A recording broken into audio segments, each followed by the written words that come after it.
All right. How you living, Keith?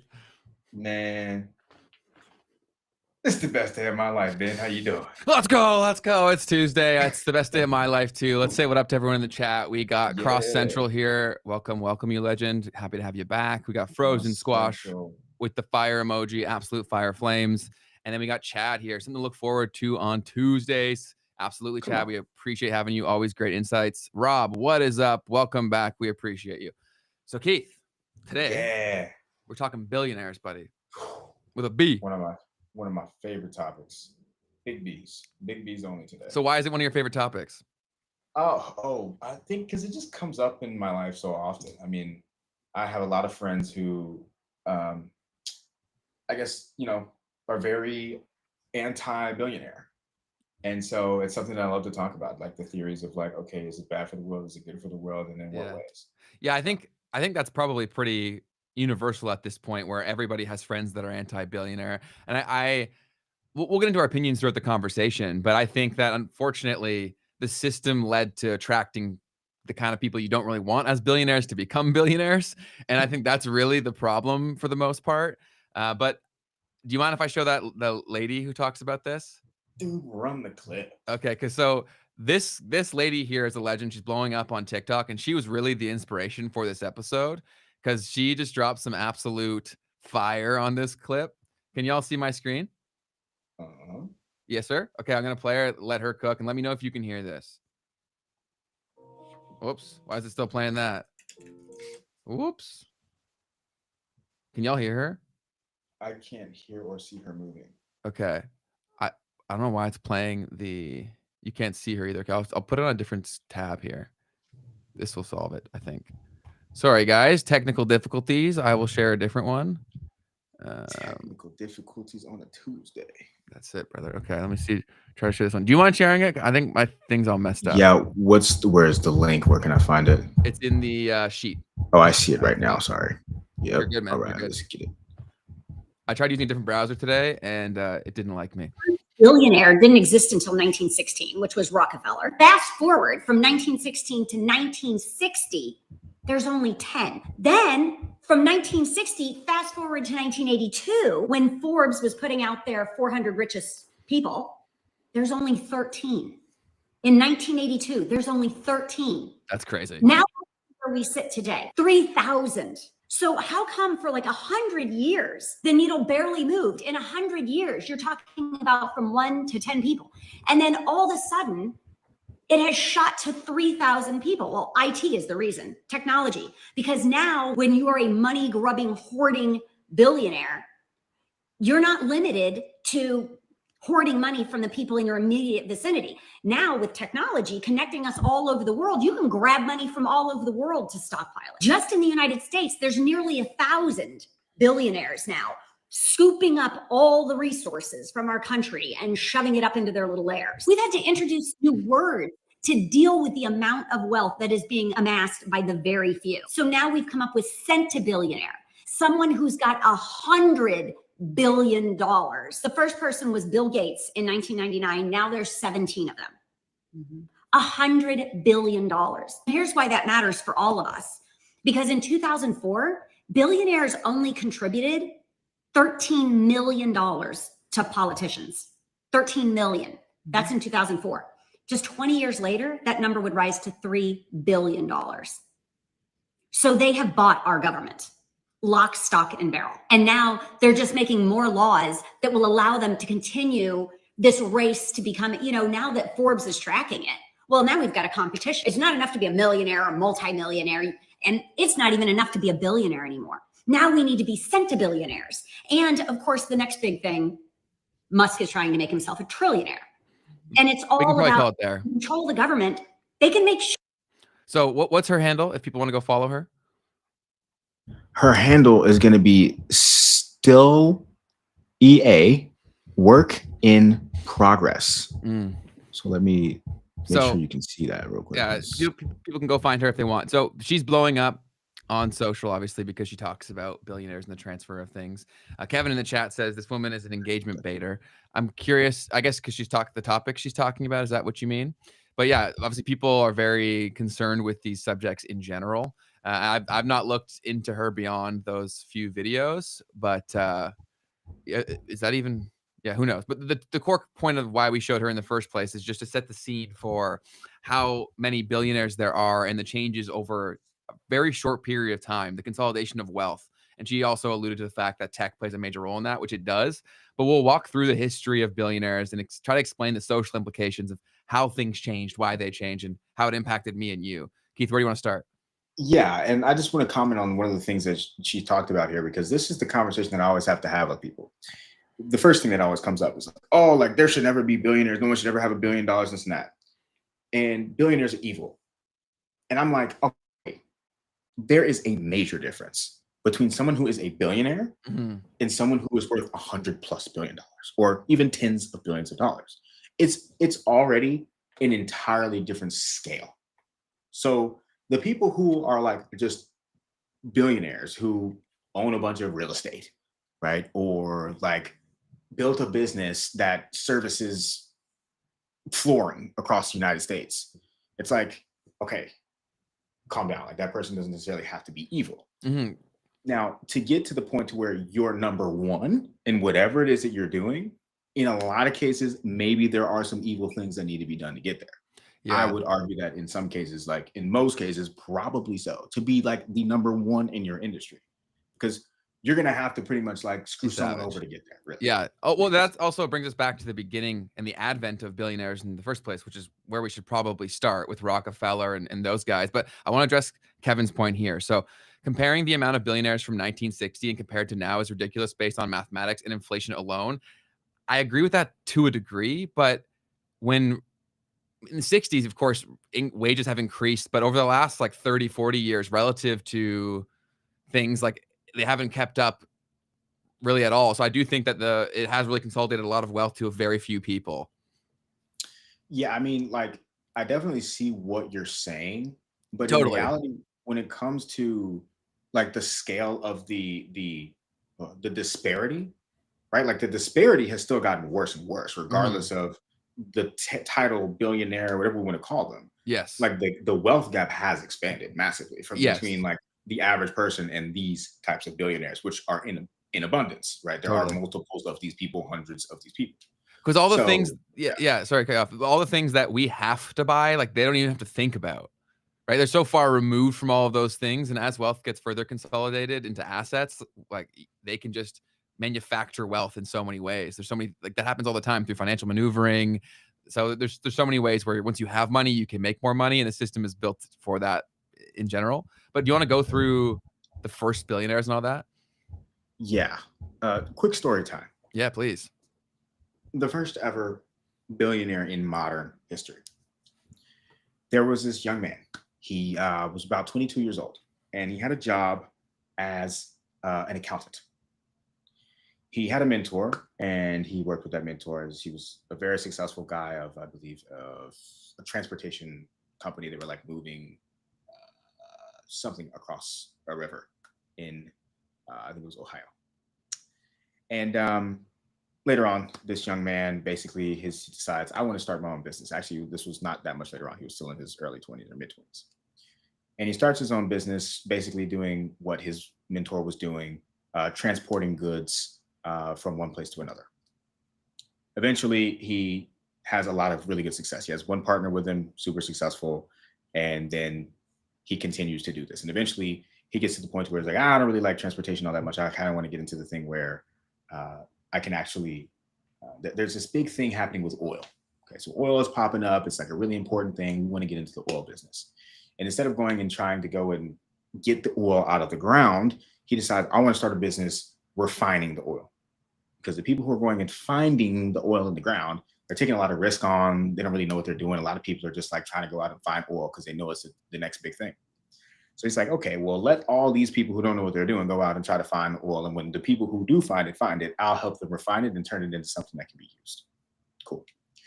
If you haven't caught on yet, this guy's name was John D. Rockefeller. And he built a massive business in the 1800s in a way that, like, I'm so excited to talk about the end of the story because throughout this entire thing, like he builds out a business being being relentless, all right, around how exactly he took over the entire market. Because there was a ton of people that were working on oil refineries. Okay. But what John D. Rockefeller did is he assembled essentially an early version of a cartel by buying out competitors and or forcing them to sell their stakes in what they were doing through coercion. And with that, he built, I mean, the largest oil refinery in the world. So anyways, John D. Rockefeller, one of the most interesting things about his story was that the whole driving force behind what he was doing with his life, he didn't know exactly what he was going to be doing. But his whole driving force was that he believes that God had put him on a path, right, to be successful and to do things for the world. And the way that that manifested later in his life is he actually ended up being a major philanthropist. And him and some of his associates actually went on to completely innovate in the world of philanthropy. Okay, so it wasn't just that he was giving money away. He completely changed what it meant to give money away in the form in which that happened in the United States. For instance, him and a man named Frederick T. Gates created really the modern research institution in a large way. And so they would give money to schools and universities to solve specific problems. Is that philanthropy? So, well, the idea was, for instance, so this is actually a really good point. Okay, so here was one of the problems that he had. In the South in the United States, there was a lack of economic activity. Part of the reason they found out was because of ringworm or whatever. And so people at the time were like being told that that people in the South were lazy, but actually there was this disease that was pervasive throughout the time that kept people from having the energy that they needed. And so John D. Rockefeller ran into a problem when trying to expand his business. And it was that he couldn't get people in the South to do it. They weren't doing enough work. So what did they do? They funded research to figure out what was going on in the South and why they weren't as productive. They found out that there was this ringworm thing. He threw a bunch of money at trying to solve that problem. And now all of a sudden, right, they've solved this problem. They've cured ringworm for, millions of people or whatever, because this went also overseas at the time. And now all of a sudden, right, like he also was going to benefit because now his business can expand in the South. Totally. So now, did he help to cure millions of people from a disease that was plaguing them? Yes. What the reasons were for that, or behind that, the motivation behind that, was an economic reason. Yes. Right. But isn't that the beauty of capitalism? Yeah, beauty it depends. It depends on your viewing angle, I think, for that. But yeah, you made a really good point where Carnegie, there was Vanderbilt, the guys back then that were the original creators of being billionaires, and like they were the first ones. They also basically established most of the foundations and the systems that we use today, and a lot of their philanthropic efforts was creating the system that we have today. So that's why I asked, like, is it really philanthropy if it's self-serving in the long run? And that really depends on your viewpoint, because it's kind of like when Mr. Beast goes and saves people's vision to make money off of a video, right? It's like, yes, it's good. It's kind of like an ethics question where do you sit on that? I agree with you that it is pushing humanity forward. And I think we just need to get more creative in terms of building systems that make it more mutually beneficial, right? Because yes, there's net benefit in terms of him helping people, but that was mostly self-serving. So it's crazy. And their whole thing was just so different from how we see billionaires today, because they really set the foundation for what it meant to be a billionaire. And they would say, oh, like if you die with money, then you're doing it the wrong way. But their money was invested into establishments like this that would live on far beyond them, and they still had some sort of control because they created it. Yeah, I mean, the most famous example of that, I don't know, I've never heard you say that, was Andrew Carnegie. Yeah. His whole philosophy was that excess wealth is a sacred trust upon which it is the responsibility of the beholder to distribute that wealth throughout their lifetime. Yes. And so the point was, he has a whole collection of essays. This one is particularly called The Gospel of Wealth. And the concept is that if you died and you had money that wasn't like specified where it's supposed to go, it would go to the state. And the state wouldn't be very good at managing your money, right? Like they're going to mess it up, obviously. They don't care. It's not their money.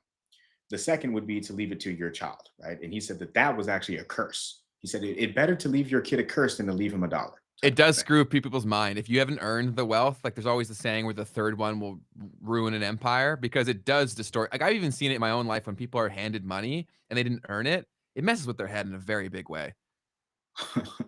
100%. I mean, even just like guilt is kind of one of the big things that people will feel when they receive money like that. And I think that's a natural response. Totally. I think it's human beings. Yeah. Because if you're empathetic, right, and you realize that other people they don't have any money, right, and all of a sudden you've just been handed it, right?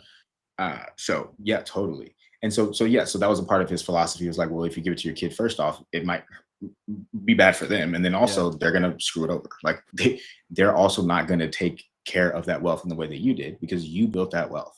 And so that was the final reason. Is like, okay, so in your lifetime, you need to distribute that wealth, because if you don't do it within your lifetime, then what's going to happen is no one who is as effective at distributing capital as you are, right, will be in charge of distributing that capital, right? Who better to be able to distribute that capital than the capitalist who acquired it, right? Because his big thing was, don't give money to people and just give them money. Like, what is that going to do for them, right? That money's going to come right in and out of their hands. But if you can find ways to give people money in a way that will be sustainable for them, that will actually get them to their next step in life, right, then that's what is actually going to help them. Otherwise, you might actually be hurting the person. Yeah. But in their philanthropic efforts, one common thing is that it benefits them. I think truly philanthropic would be giving some other people a genuine opportunity to have the same opportunity you did. And although it improves people's lives, I would argue that none of this really gave people an opportunity to get to where they were. It just made it slightly less shit for where they were. You know what I'm saying? So it's like, yes, it's better, but you're playing with like a rigged deck and you took out one rigged card. Like I'm still screwed. But the point that I wanted to make was that they called them back then the robber barons, where basically they would use anything necessary to get what they wanted. That meant treating employees really poorly. That meant being savage in competition. And I think that's one of the things we've talked about before. But if you read the books from these guys, much like Keith said, like they literally feel like they're doing the Lord's work, and they say it. Like they actually are like, I had to screw this guy over because like the Lord wanted me to. It's like, okay, buddy. So it's definitely a pretty interesting thing to get into the psyche of what made this all possible. 100%. Yeah, John D. Rockefeller's by far the epitome of this. Like, he would pretty much bully people out of their positions in their companies, with that exact mindset of like, and he would tell them too, it wasn't just about God. He would say to you, he was like, look, it's in your best interest to sell your company to me. Okay. Because if you don't sell your company to me, then what a shame it would be if a fire took your company down and there was no more oil refinery over here with Bob. What a shame that would be. And even just if he didn't have to do it that way, he'd say, well, what a shame it would be if the railroads started raising prices on you, because we have a relationship with the railroads, and if they started to raise prices on you, then you probably would just get squeezed out of business anyway. It'd be a slow bleed. So you might as well just take this check right here I got for you. I promise you it's going to be better for you in the long run. See, that's the thing. We don't live in a free market. When it's rigged like this, we've never lived in a free market as long as we've had capitalism, because of this exact thing. It's not truly free if you are doing a genuinely superior product, but he has the leverage points to just ruin your business. Like I don't think that's truly a free market. That's a rigged market, right? It is the way that it goes. But like Jeff Booth talks about this with his whole Bitcoin philosophy in terms of hopefully pushing us towards the first true free market, because there are so many things that are beneath the surface that give people certain advantages that make it so hard for people who could objectively do a better job, because they'll never be given the opportunity in the first place. So here's one here too. So self-serving, or they're just smarter. Given anybody the opportunity to reinvest the money, the success depends on many factors. So yeah, I'd love to hear your thoughts on that, Keith, because it's self-serving I don't even think that's an arguable thing. Like it definitely does benefit them in some way, but just smarter, how could you even possibly quantify that when there's so few people are even given the opportunity, period? Yeah, I mean, it all really just comes down to values. Yeah, how I look at it, because it's just like, yeah, I mean, what are your values? Like, what do you want to see for the world? And relative to what system we have. Like Mhm. some people, I was doing some stuff for another channel called Funny Money, where I go out and I interview people in the streets. And I talked to this one young lady, and she was like, we talked about investing. She was like, oh, well, I only invest in these kinds of companies because of my like values. And I was like, okay, interesting. And so she was like, so I probably don't make as much money as I could because I invest in these types of companies, which are not for profit. And I was just like, okay, so, but like, and then she was like, but I really don't believe in capitalism, period. And so I was like, okay, so you're saying you're going to compromise by investing in the companies that you think are better for the world based upon whatever metrics it is that you're using, Mhm. but you don't even believe in the capitalist system, period. So if you, so my take was like, that just sounds kind of dumb. Like, I'm just gonna be straight up. Like, either you're gonna invest because you want to make profits, Yeah. or you're gonna not invest and just not play the game.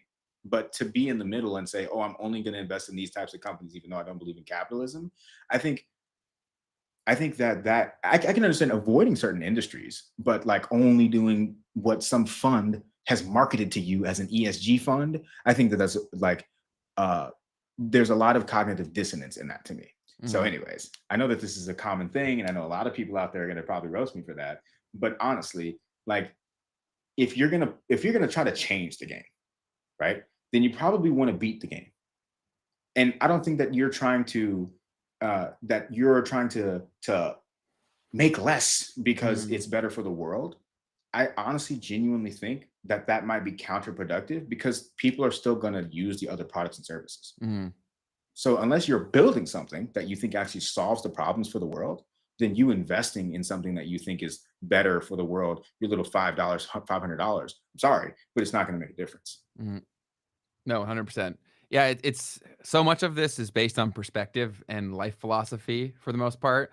And objectively, there are a lot of amazing things that have come from capitalism in terms of pushing tech and people forward. Like, you can't really argue that. The intent behind who funded it is usually self-serving because I think that's part of human nature to a degree, especially for the people who would have the money to be given that opportunity in the first place. They got that way because they think like that. So of course they're going to continue to do that. But why don't we progress through the evolution of billionaires? So after there was Carnegie, Vanderbilt, um, Rockefeller, what was the evolution after those first few guys? I mean, honestly, it very quickly. Well, one of the things that I wanted to talk about too was Rockefeller, real quick, because he actually was worth like $100 million when he built up the whole thing, and it relates. So the thing that actually made him a billionaire was something that had nothing to do with him. What made him a billionaire was the invention of automobiles. Because once the automobile came in, it actually like 10x, imagine, the demand for oil. Okay. And so Henry Ford, in Mm, the work that he and some other predecessors had done to create the automobile, is actually what made John D. Rockefeller a billionaire. Um, so I just wanted to add that because that probably moves you into the next stage of what kind of happened, which was the boom that came from this industrialization and people being put on the assembly lines and different manufacturing of cars and things of that nature, which took you through the 1900s and made a big boom in that. Um, I haven't done a whole lot of research on this, but just off the top of my head, thinking also what happened next, if we think about World War One and World War Two, right? What industries would have done extremely well in that time? Defense, right? mhm, And weapons. And I imagine that that was going to be one of the bigger booms of that industry, right? That we now see today, Boeing, the rest, Lockheed Martin, these companies that exist today, right? As um, basically the development, right, of what happened from World War One, World War Two, and this huge boom in defense spending that was happening all over the world. And that, right, is a very, very important point of kind of like what I mean, we've always had these wars. We've always had these wars being funded by governments using debt usually to fund them. But in the modern society, right, this extreme large scale participation of almost all of humanity and its destruction of itself um, uh, being huge. I want to address some of these comments. yeah, go for it. Which one do you want to do first? Um, Well, first, Ramlo, I hope your channel gives some focus toward that idea. What do you mean by that, Ramlo? So I completely agree with change the game. You have to beat the game. I like this strategy and hope your channel gives some focus towards that idea. I think that's pretty well the core thesis of this whole show, is to give you not just the theory, but to say, okay, now practically, what do I do with this? How do I use this to my advantage? And then we got another one here, Mom Spaghettios. Agreed. Profit is quantifiable. Philosophy can be sentimental. Yeah, you're dealing with human beings at that point. And then what is wrong with choosing your investment based on your values? So Yeah. I don't want to speak for Keith, but how I interpreted that was that he's not saying there's anything wrong with that, but he's saying it's kind of like a paradox where you're saying you don't believe in capitalism, but you're kind of dipping your toes into capitalism, where if you truly hated the system that much, you would try to win the system to actually have more of an impact. Yeah, and to be clear, I'm addressing that specific conversation that I had with someone where they said, I don't really believe in capitalism, but I'm still going to invest in specific things that I think are, I don't know, so in some way subjectively, right, not against their values. Yeah. But that's fine. There's nothing wrong with investing in your values. I'm just saying that there's cognitive dissonance in the idea that I don't believe in capitalism, and I'm going to go invest. Yeah, there's so much of that. We as humans, we all have that. There's an absurd amount of that everywhere. We contradict ourselves in almost every other decision. So that's where it becomes so complicated to think about all these things. And then we have here, yes, the first electric car company was in the late 1880s, 1890s. And that's what the point that I was actually going to make next is if you go back far enough to how much wealth was in the hands of so few. Yes, there was more industries that were expanded and through philanthropic efforts. But when you are deciding what makes sense for you, you will either push forward tech that benefits you or suppress others that don't, right? Like that absolutely happens all the time. And so that's why it's not really truly a free market. And how can you say someone is that smart? Like if you have to be evil to be smart, in my opinion, I don't think you're that smart. Personally, because if you have to rig the market, it's not free anymore and you didn't win. You won last time and you're just making new rules. in my 2 cents, right? Like obviously perspective, am I undermining their intelligence to get there in the first place? Obviously not. They did exceptional things that were very hard to achieve. But moving forward, I think that our society struggles so much because everyone's so concerned with maintaining things that are broken. Right? Like if truly free market would be like, okay, this is a superior technology for everyone. We go down this path, but that's not how it works in capitalism because much like the commenter just shared, if an electric car popped up, but all the money is running through oil, all the oil people will suppress things like crazy. And if you want to have a fun little experiment, go look into all the people who have made crazy inventions in terms of either capturing energy or like electric cars a long time ago, or even water powered vehicles. There's so many people that have made tons of inventions that were just completely suppressed. Yes. And this is also huge too. This is like one of my core theses of as a person right here, where it says who controls the narrative, controls the story, controls the future. Yes. Like I was actually having this conversation with producer Kurt the other day where I was like, people really underestimate how impactful media is to the brain. Like everything monkey see, monkey do. And you actually cannot get to the core of how impactful that is. And that's also deeply connected to this because why the view of billionaires changed was because they controlled the media at that time and the media became slightly more decentralized. And as we get to our modern day billionaire, most of them became incredibly wealthy and billionaires because of the change in media, right? Like the change in social media. Go ahead. And what did we see? Everyone who's watching this has seen exactly what these people, when they got to that type of a level, once we started getting billionaires that are worth hundreds of billions of dollars types of range, what did they do? What did Jeff Bezos go out and do? He bought the Journal, the Washington Post, excuse me. What did Elon Musk do? 2021 or whatever it was. Twitter. He bought Twitter. Okay. So if that doesn't tell you the values, right, of these people as you get to that level of power and wealth, it's clear that what becomes most important is actually the image, the story, the narrative. Yes. And it's incredibly powerful throughout time. And so just to bring it back to the timeline so we can progress like how billionaires were created. So we talked about the first billionaires ever. And also we talked about it, or that lady talked about it in the intro here, where let's just give you some more context for how much things have changed recently. So when the Forbes did the Forbes 400 in 1982, I believe it was the first time they did that list. At the time, it wasn't very culturally Like people didn't really care about billionaires at the time because it wasn't really in their face and there were so few of them. But fast from 1982 to today, now there's like 1,000+ billionaires in America, right? So we went from 13 to like 1,000 in a pretty short period of time. And that was really pushed forward through the change of technology. And on that first list, Steve Jobs barely made the list. Like he was like one of the last few names on there. And one thing that was crazy was that this is proving our point here, much like this tightly connects. 40% of the 400 people that were on the Forbes 400 list the very first time were in 3 industries: oil, media, or real estate. Right? Wow. And so when you really think about that, that makes so much sense. There's so much barriers to entry to those things, and they're all incredibly regulated. And they have inelastic demand, right? Media, we're always going to watch. We want entertainment. So it's like the inelastic demand there is our desire to consume, not necessarily the price, but the impact is inelastic. And then oil, obviously inelastic because everything was built around oil. And then real estate, same thing. You got to live somewhere. Yep. The things that you gotta have, the media part, I think is, like you said, it's actually the most powerful thing. It's the place where the values, right? If you want to go back to that, it's where they're instilled, right? So from when you're a little baby, right? You're watching your Disneys, you're watching your Nickelodeon, you're watching whatever the kids are watching, and those places are where our ideas of what is important or what matters, that's where it's instilled. Norms are established there. And this goes back to as soon as we had books, man. If you controlled the distribution of literature, you were the most powerful people on the planet.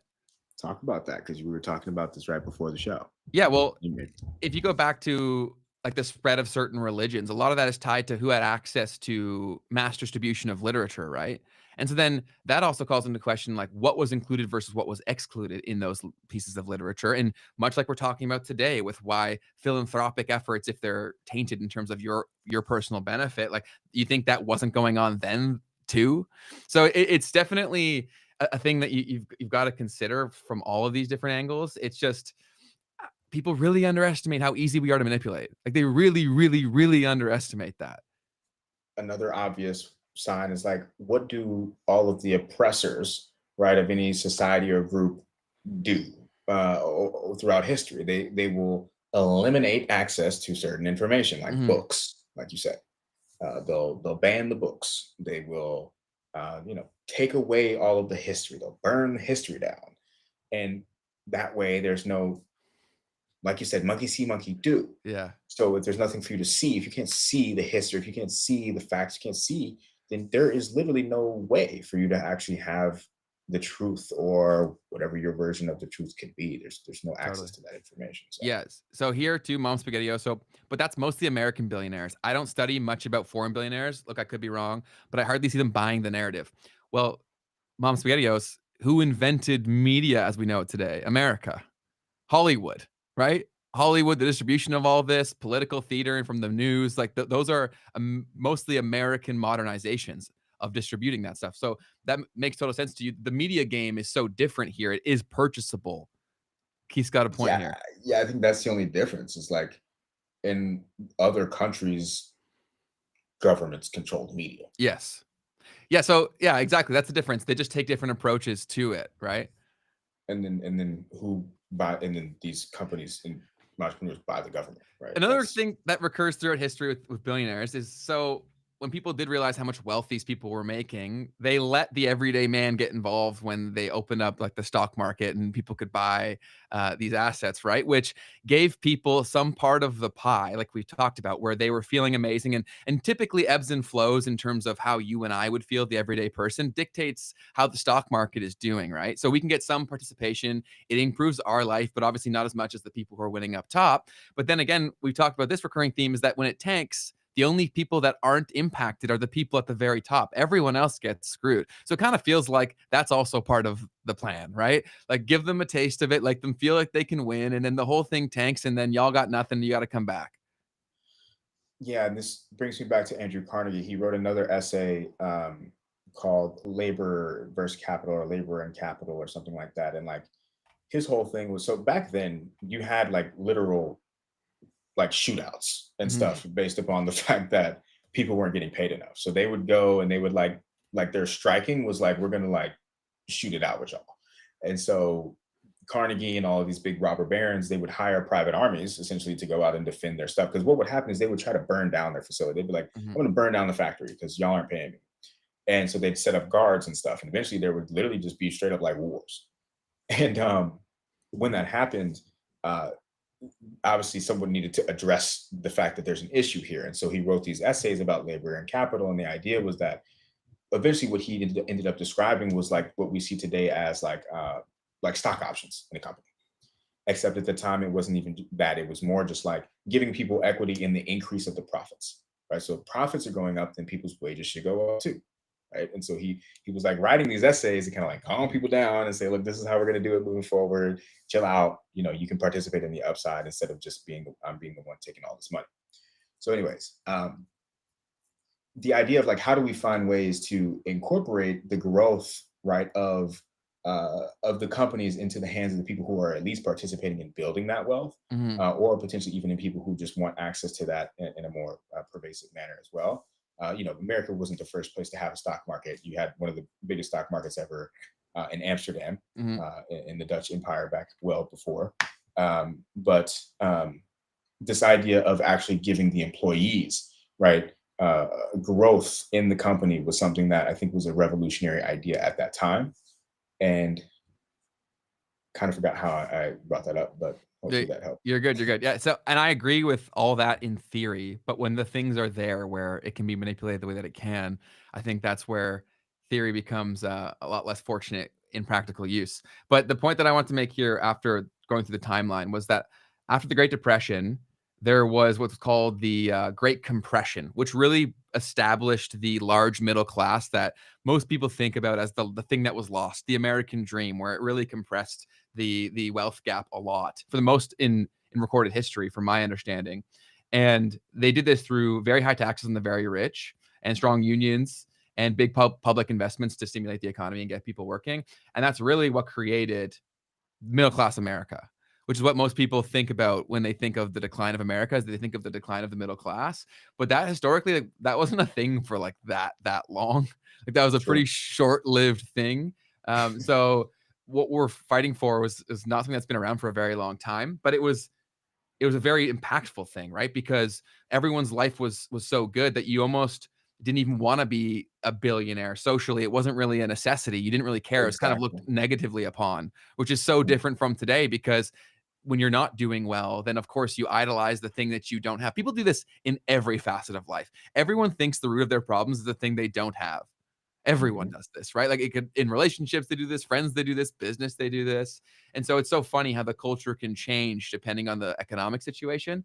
But that's what created the middle class. And then what changed to our system today in the 20th century is really Silicon Valley, the tech boom. And we can talk about why that was possible if you want.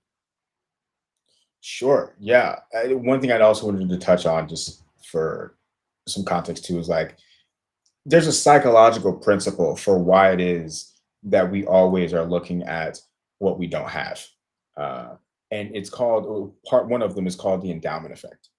And so essentially, we're literally wired in a way to value things that we don't have more. And there's been experiments that were done where it's like you go into a room and you have something that you're given from the beginning, and then you're asked if you want to trade with someone else or whatever, and people aren't willing to they will be more likely to trade with someone else for something that they have, even if what they have is more valuable, essentially. Totally. But I just wanted to point that out. Yeah, absolutely. And this was the point we were making, yes, that after World War II, the middle class was really very much established. There was the baby boom, all that stuff. And that's what we're referring to in terms of the Great Compression. And that's also why baby boomers have had opportunities that were historic in terms of ability to build wealth, because of how everything was compressed for a short period of time that only certain people, if you were born at the time where you weren't, could take advantage of. And if you follow the economic impact of the time in which you were born, it's pretty insane, the advantages or the disadvantages that you can have depending on when you were born, right? Like if you came out of school right as the financial crisis happened in 2008, your earning potential over time, because of compounding interest and compounding of assets, like it's such a difference in terms of your economic stable point or where you are, depending on when you're born. So this stuff really, really, really does matter. And I think people also, they just assume that it's the same for everyone all the time, because people are very, I'd say empathy is at a pretty low point, because that's also why we always hear people who are boomers being like, this generation doesn't work hard. It's like, dude, okay, like you were playing with a rigged deck too, and we're not playing with that. So it's a very different situation. And that's not to say that people shouldn't work hard. Of course they should, and you got to get creative, but it's way easier when the game is rigged in your favor. Yeah, 100%. And there's so many things to talk about there, but like this idea that uh, the thing that I like to talk about is non-stationarity. So these older people are looking at things today from the same lens through which they looked at the rest of their life. Mhm. And this concept of stationarity means that when you're looking at a system, uh, do the variables in that system stay the same so that if you run the experiment over and over again, you get a similar outcome? Well, non-stationarity means that the variables in the system, they continue to change. And this is what I think a lot of those people are not understanding. Is that a lot of different things have changed since they lived the life that they lived. So when they were out buying cars and houses and things at like 20 years old, right? Like we're playing in a totally different game. And like you were saying earlier, this idea of like being comfortable also, it's funny because you've got people saying, oh, they're not doing enough. And yet, like they've told us to be on a path that should make us just comfortable. Yeah, they screwed us, to be honest. Like they weren't forward thinking enough to realize that what they did wouldn't work anymore. And everyone does this, and it comes from a good place. When parents are giving you this advice, it's because they genuinely think it's the best, but they don't understand the world that you're operating in. And so that's why whenever my parents gave me certain advice that I knew was shit, I just didn't listen for the most part, or I would listen with like one ear, you know what I mean? And be Yeah, doing my yeah. own thing, because they think they're doing the best thing for you. They really, really do, because they are basing this opinion on the things that worked versus didn't work and the feeling states of that time, right? And so they saw that people suffered who didn't do that. And so Mhm. they're just so hyper paranoid that if you do that, you'll suffer too. And so it's one of those things where you have to think for yourself in today's day and age. And most people could get unstuck really quickly if they could beat the programming that's been beaten into them for a very long time. Because there are so many tools to go out there and start making money or to be your own boss. But so many people are so like, I'm either an entrepreneur or I'm not.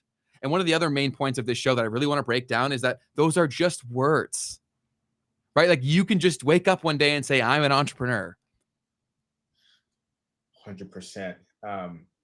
Oof. Uh, a lot of this is culture too, right? Um, in the US, at least, I think, or even maybe in Canada, you can tell me. I don't know how it's like in Canada. We are definitely a lot more prone to go out and try stuff, and also we live in a place where it's much easier to go out and try stuff, In right? America? In America, in Yeah, you guys America, are very pro entrepreneur, pro risk taking. yes. And I just had a 2 hour long conversation with someone about this who's from Texas. I'm here in Bangkok, Thailand, and like that is one of the biggest blessings that any American has is just the mindset alone That's why you guys around the attract fact that everybody you can too. do it. Yeah. Yes, because everywhere else, if you try to do stuff, people are going to talk smack about you. They're going to try to Yes. drag you down, Yes. and I you're live going to be the person who's doing something wrong. Yeah, you're the weirdo. You get ostracized for that very thing. And then even when down the road, even once you were proven right, no one really changes their opinion. It's just it doesn't, man. Like nothing's been validated in terms of like what I've gone through being an early entrepreneur. Go ahead. And so this comes back to that media thing, or like the way that we're looking at people who are achieving things. Because what I Mhm. think, and you can tell me if I'm wrong here, but what happens is now all of a sudden, oh, Ben, you're successful, you've done what makes you happy and allows you to live a better life, Mhm. but you are doing something that's bad, right? Yeah. Because you're making money Yes. and I'm not. Yeah. Well, that also shifts with political things over time. And in our country, like so many people work for the government, and that's naturally going Mm, to change how you see things, right? mhm, And there's a staggering amount of people that work for the Canadian government. Like the bureaucracy here has reached a level where everything that we see in front of us makes complete sense. Because when there's that many people that are in largely like a lot of these jobs, they don't need to exist, but they will fight to keep them around because it's not the job, it's the person. Right. And so before they would get rid of a job because it's not needed, they'll be like, oh, we need this because we need this person. Right. And so, and I even talked with my buddy who works for the government. And I was like, I said this to him and instantly went to defense mode. It's like, no, but like, there's so many things that you don't think about. It's like, see, you're proving my point right here. Right. Salim made the exact same point where when you try for innovative change, the immune system fights you, right, of the entire system. And so our immune system has become strong as hell in Canada. This thing is huge. There are more people that work for the Canadian government than that work for self-employed people or entrepreneurs. And when you think about that, like that is, you're cooked at that point. You basically live for the state. So now I'm super interested because I actually just had this conversation a few days ago with a friend from Spain. And the thing that they said is that a big part of the reason that the mindset is the way that it is there is because of how many people work for the government and how that becomes a thing. That is what is the ultimate goal in life. And so it's to serve your people, work for the government. That's like, if you do that, then you're doing everything right. That's when we were actually serving the people, right? Like things, we've lost the plot at this point because that's naturally going to happen when there's so many middle managers, where there's so many people that are in jobs that are so inflated. They don't really do anything. They don't really create value. It's inevitably going to lead to this kind of result. And so Kurt and I talk about this all the time, producer Kurt in the back, where like, I'm pro-government doing what they're supposed to do, but when it gets to a point where they're so inflated and there's so many people that shouldn't be there, it inevitably leads to this kind of stuff where there's too many people to even possibly manage everything that's going on because there's so much bureaucracy there. And then there's so much money that gets sent around with no repercussions. Like they literally built the Arrive Can app. And I've talked about this so many times just because I build apps, right? And so this one's personal to me because I know this shouldn't have cost more than 6 figures, but it cost the Canadian taxpayer like $50+ million.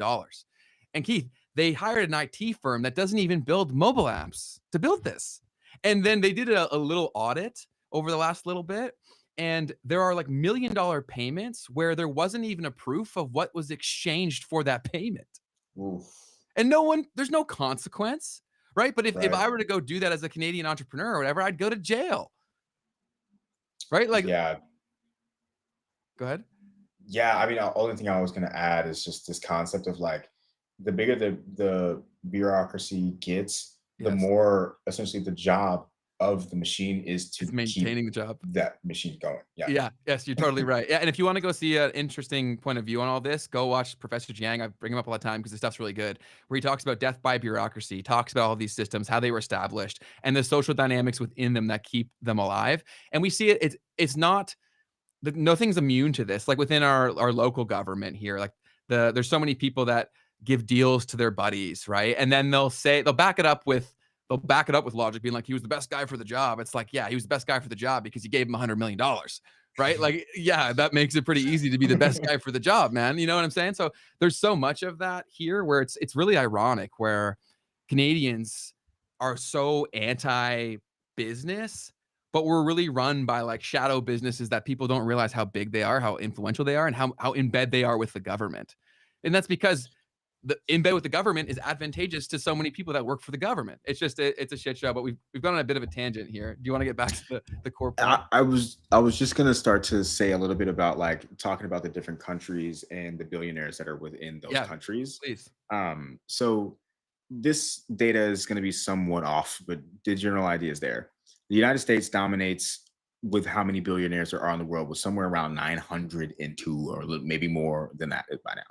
Which is about 30% of the total billionaires in the world. Wow. After that, you have China at 516, so about half of that, right? So maybe about 15-ish%. And that includes Hong Kong, by the way.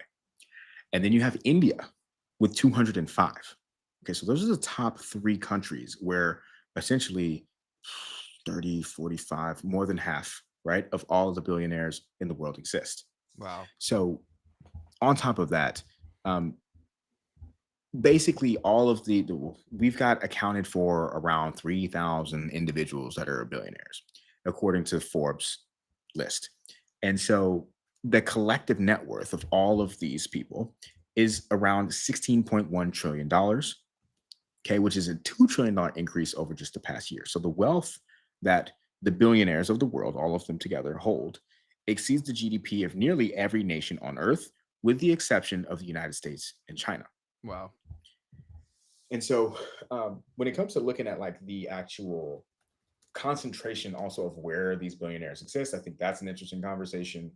Um, a lot of them, there's also a list of cities that I should try to pull up real quick of like where they are in the world, Mhm. because that also tells you a little bit. In the US, I believe like San Francisco is one of the places that is, New York and San Francisco are some of the bigger cities. Can I show you one Um, thing to wrap up the Canada point? yeah, yeah, yeah. So look at this. This is also why we are in such a shit show here in Canada. Can you see my screen? Yes, sir. Okay, so look at this chart comparing income to house price growth in the US versus Canada. So we've talked about this before where Canada really maintained its housing price, right? Which also created during the economic collapse of '08, which really created this perception that Canadian real estate was this immovable object and it only goes up. And so now look at the situation we're faced with. Look at the housing prices relative to disposable income, right? Like how much we're spending on housing compared to even America. Like your guys' situation has gotten pretty horrible, but we are inordinately worse. And That's crazy. I've tried to explain this to my American friends, and they really don't grasp it because it's almost hard to believe. Like if I wasn't there, I wouldn't believe that it was that bad either. I would think that everyone's just being hyperbolic, but it is that crazy. And when I worked in real estate, I really saw this firsthand in college where I was like, okay, this is not going to end well. Because at what point does this game end when so much of the power is consolidated into the hands of very few people who can either own a home or not? And so that's why the middle class has pretty well evaporated here. In the wealth thing, basically in Canada is like it's split into two groups. Do you own a home or do you not? Right. And that's really like the two groups of the economy. Sorry, go ahead. Oh man, this kind of makes me want to talk about um, the wage disparity that started in like the 1970s as well. Um, I think we'll have to come back to that because I need to pull up the chart of like basically where there was a big gap between uh, profits and wages. Mhm. And a lot of the speculation is because this happened in the late 70s. Um, Yeah, there's I think something else I want to productivity talk is about there too, too. where the Yeah. evolution. If you have it handy, continue on your point. If not, I'm going to No, just go finish. ahead. Go ahead. Go ahead. Okay, for the billionaires in general. So we we talked about the Forbes 400, how it really wasn't like a status symbol as much to be a billionaire because it just wasn't really a thing. It wasn't seen on your TVs, wasn't seen in the movies that were made. It just wasn't really a thing. But then Silicon Valley and tech really changed that. And that also changed the perception of billionaires because of who it was. It wasn't like these like business titans that came from money. A lot of them were more so self-made, less intimidating looking. They looked like nerds, and so people kind of rallied behind that of like innovating the world and changing it. And so then that created the next tech boom, right? Which created a lot of the billionaires that we know today. But that also allowed for the tools to be created that shape the next generation of opinions. And so naturally, that obviously they're going to, much like we talked about incentives, like they're going to push content or like make content happen that paints this new generation of billionaires in a good light because they're controlling the messaging. Right? So it only makes sense. Go ahead. 100%. And so this chart right here hopefully can talk to some of this as well, because essentially what happened in around the 1970s, which happened to be the same time that the US detached and the world detached from the gold as a global monetary standard, right? Uh, you had this huge separation between productivity and hourly compensation for workers. Mhm. So the speculation around why this happened, right? If companies are able to produce more with less resources, right? Uh, that came through technology, right? Like that's what is attributed to this. Is this increase of the use of technology meant that companies didn't have to reinvest into labor. They got instead to reinvest into technology, and that technology was responsible for all of the gains that we saw in the economy from that point forward. Mhm. In that situation, the problem with that is that that means that now that wealth that's being concentrated is going straight to the profits of the company and not into the growth of the people who have the opportunity to use that money to go out and, for instance, buy homes or things of that nature. But instead, these companies, what do? They go out and they buy more assets. And when they buy more assets, the prices of those assets increase.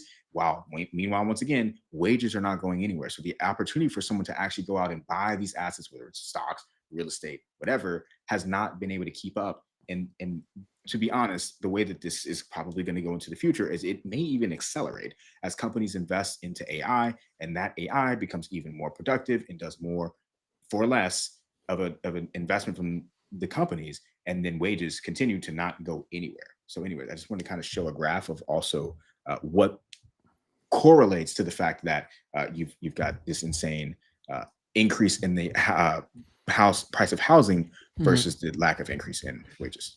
Totally. Yes. And most of the value is being created from like either tech sometimes, and sometimes just more efficient people. And that's really leads well into the whole growth of Silicon Valley, the internet boom, all of that stuff, because most people don't really understand or grasp why software or code or software products were such a crazy, crazy thing. And I tried to film a video on this yesterday, but I couldn't articulate it well. So I'll try again here.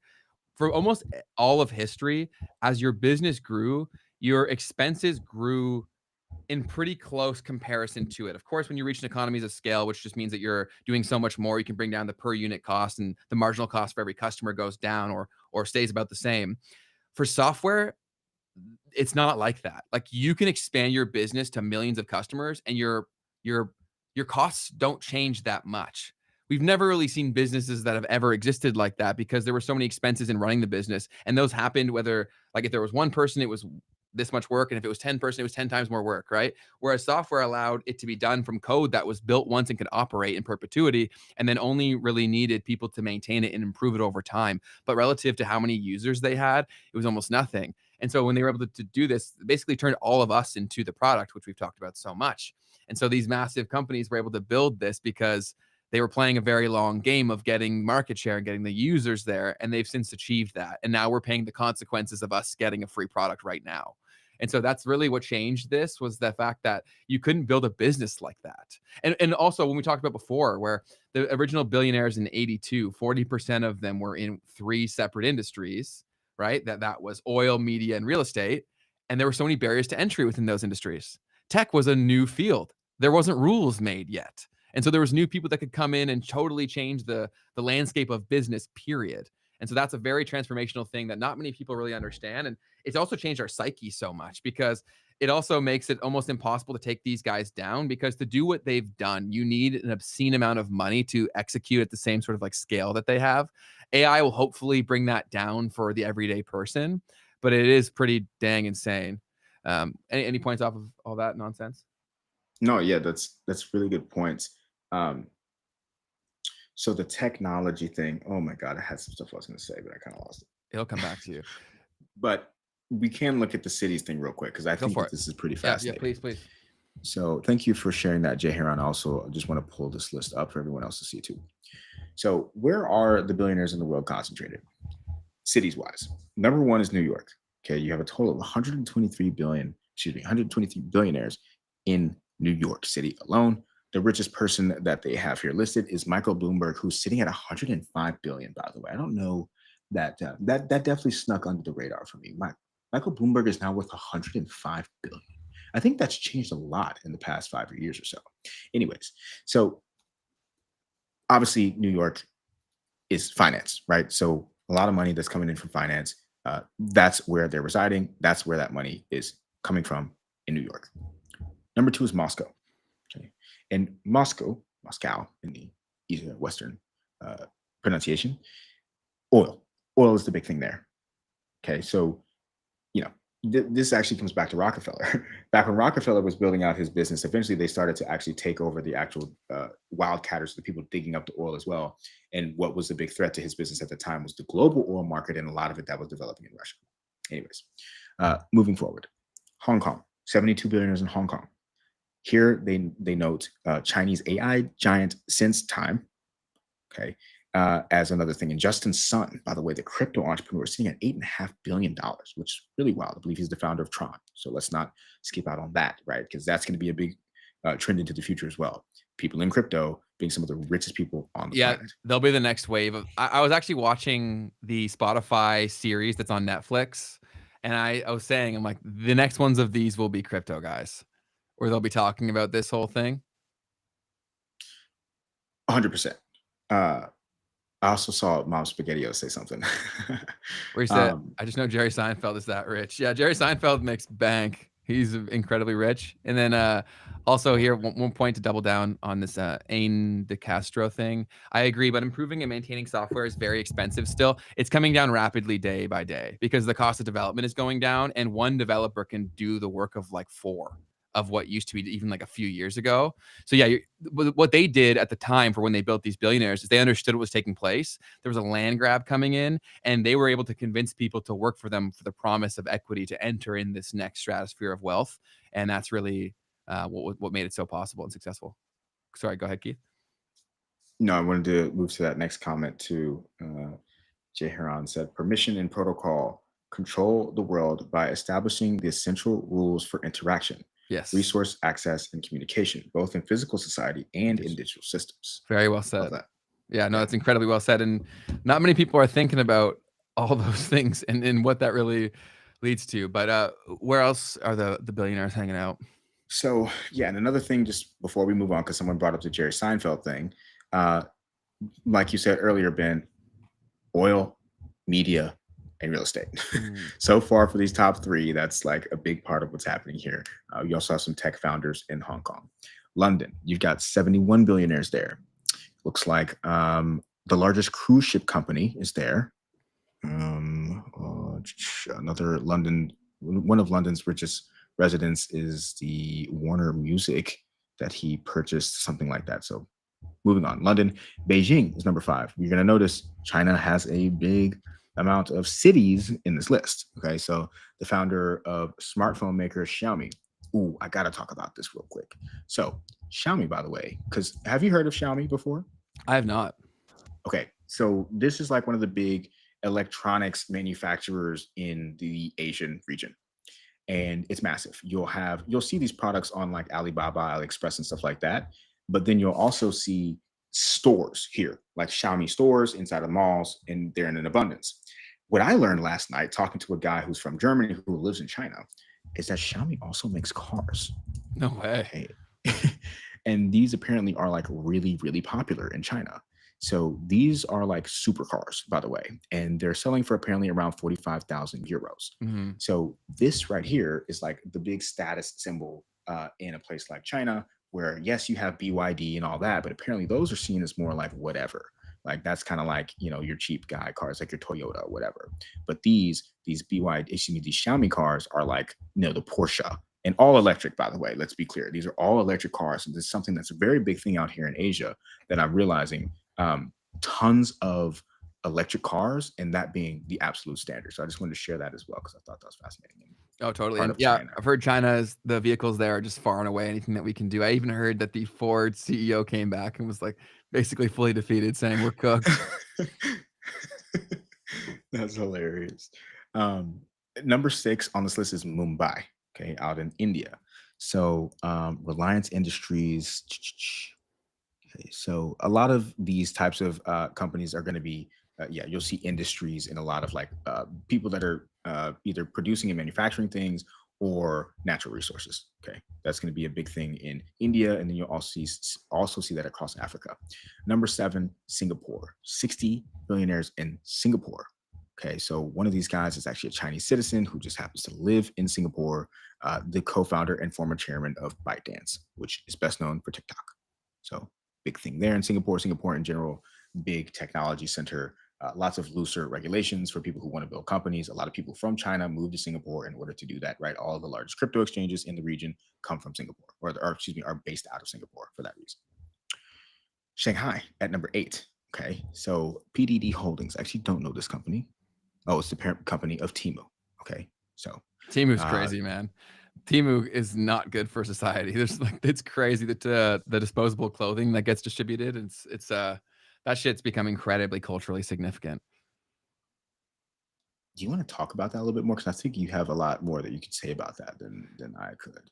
Yeah, well, it depends how far back you want to go, but with the political climate that we have today and like who is a superpower and who is not, there are very much long-term games, and these are the byproducts of the games that were being played for long enough periods of time that have now brought us to where we are today. And so Temu is insane how they operate. So they basically create disposable clothing. And I don't mean that literally. Like, I just mean that it's not going to last typically very long because it's very cheap. So what they basically do is they have algorithms that basically will tell the kinds of things that want to be made at a certain time. And then they'll like instantly make that thing. So then that's created this mass consumerism that already existed, but it exacerbated it tenfold because it's what people want and it's available right now and it's really cheap. And so that's gotten girls just hooked on fast fashion for the most part. Women are hooked on stuff like this. Men is hooked on gambling. It's the same. It's the same end result, and it's not good for anyone. But it does leave them basically spending all their money. And we got here. I love Temu. So Temu is basically the exact same thing, but I would say instead of for younger women, it's for like a slightly older demographic of women for the most part. Like my mom loves Temu. Absolutely loves Temu. And that's a data play as well. It's basically like the products that are, so most people don't know this too, but almost everything that you're buying on Amazon, someone has just ordered from something like AliExpress or Alibaba or direct from China, and then they just have it sitting here. And so then you pay a markup and a premium that's fairly substantial. And so basically Temu is just bringing you closer to the source. And so you can get the same thing at a far lower price. These things have existed for a long time. Kurt and I used to actually, we used to basically run companies where we would order things in bulk from China and sell them. So the first few ones were like DHgate was one of the biggest one where we used to communicate directly with Chinese suppliers. That was hilarious. We were like 15, 16 doing that. It was so funny. And then here's another one too. Yeah. My daughter has us hooked on Shein, right? That's my whole point. My little sister hooked on Shein. My mom hooked on Temu. What's my older sister hooked on? I don't know. Reality TV probably. But I bought and built the bar in my apartment on Temu, and all the graphics and UI are cool. Yeah, no, the stuff is pretty decent because the stuff you buy on Amazon is pretty decent. You know what I mean? Like the ability to create quality goods has become insanely good. Yeah, I mean, some of the products, and this has definitely improved over time, that you'll see on like Amazon or whatever that are clearly from like these Temu types of places. Mhm.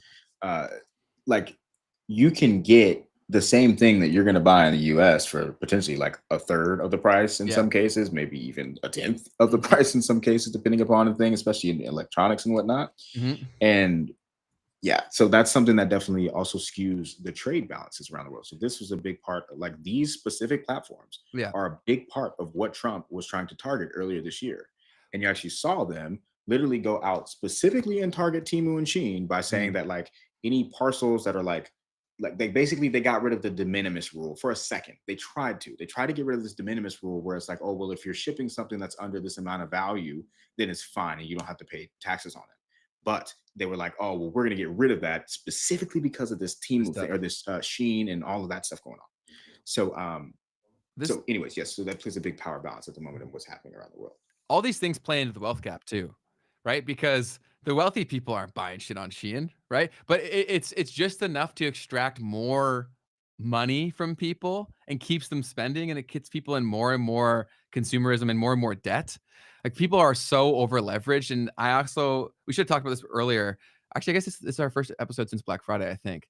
But where the in-store numbers went down dramatically, but the overall spending was fairly the same because people were just buying online. Black Friday is also the biggest scam of all time. Like I worked in retail, and that made it really clear and obvious that it was all horseshit because the sales were so fake. And Amazon sellers do this too, where they'll inflate the price, or they used to. They may have put in some restrictions where you can't anymore. But for a long period of time, they would inflate the price like a few weeks before, so then they could drop it down to their normal price and say, "Whoa, you're saving 40% off." Like there's so much of that. But I do remember being a kid, and Black Friday was like a very real thing. I remember my mom went in there to get me a Wii, like Nintendo Wii. Oh, those were the days, bro. Yeah, That and was when Black Friday was real. And she got one, and I'll never forget. It was so funny. She secured one, and she's like, "Oh my god, like I'm so happy. My son's gonna be so excited. Like you're the best. I could kiss you." And he looks at her. He's like, "I've had better offers." I was like,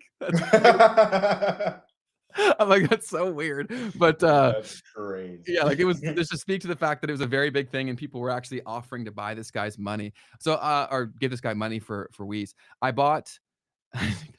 That's crazy. I bought Yeezys from DHgate before. Solid purchase, not gonna lie. Yeah. So the fakes are incredibly good. And that's also the point where I'm curious to see the continued impact of fakes being so damn good.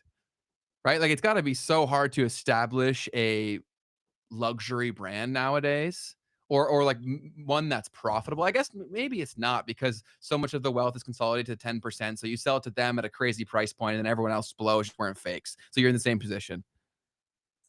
Yeah, it's interesting to think about. I really don't watch the luxury markets too closely. I don't I don't follow that either. stuff. I I don't really wish. care for it. It's interesting. It's definitely fascinating, right? Like that people will spend money for things just because it costs money. I mean, interesting part of the economy. Uh, and then everyone else wants to do those things, and their entire life is aspiring to do that. Speaking on that, I wanted to talk a little bit about this consumerism thing, like Black Friday, Cyber Monday. I'm here in Thailand, and over the past 2 years, I've done some traveling around this time of year. And what's always fascinating to me is how in the United States, it's a Christian based society, it's a Christian country.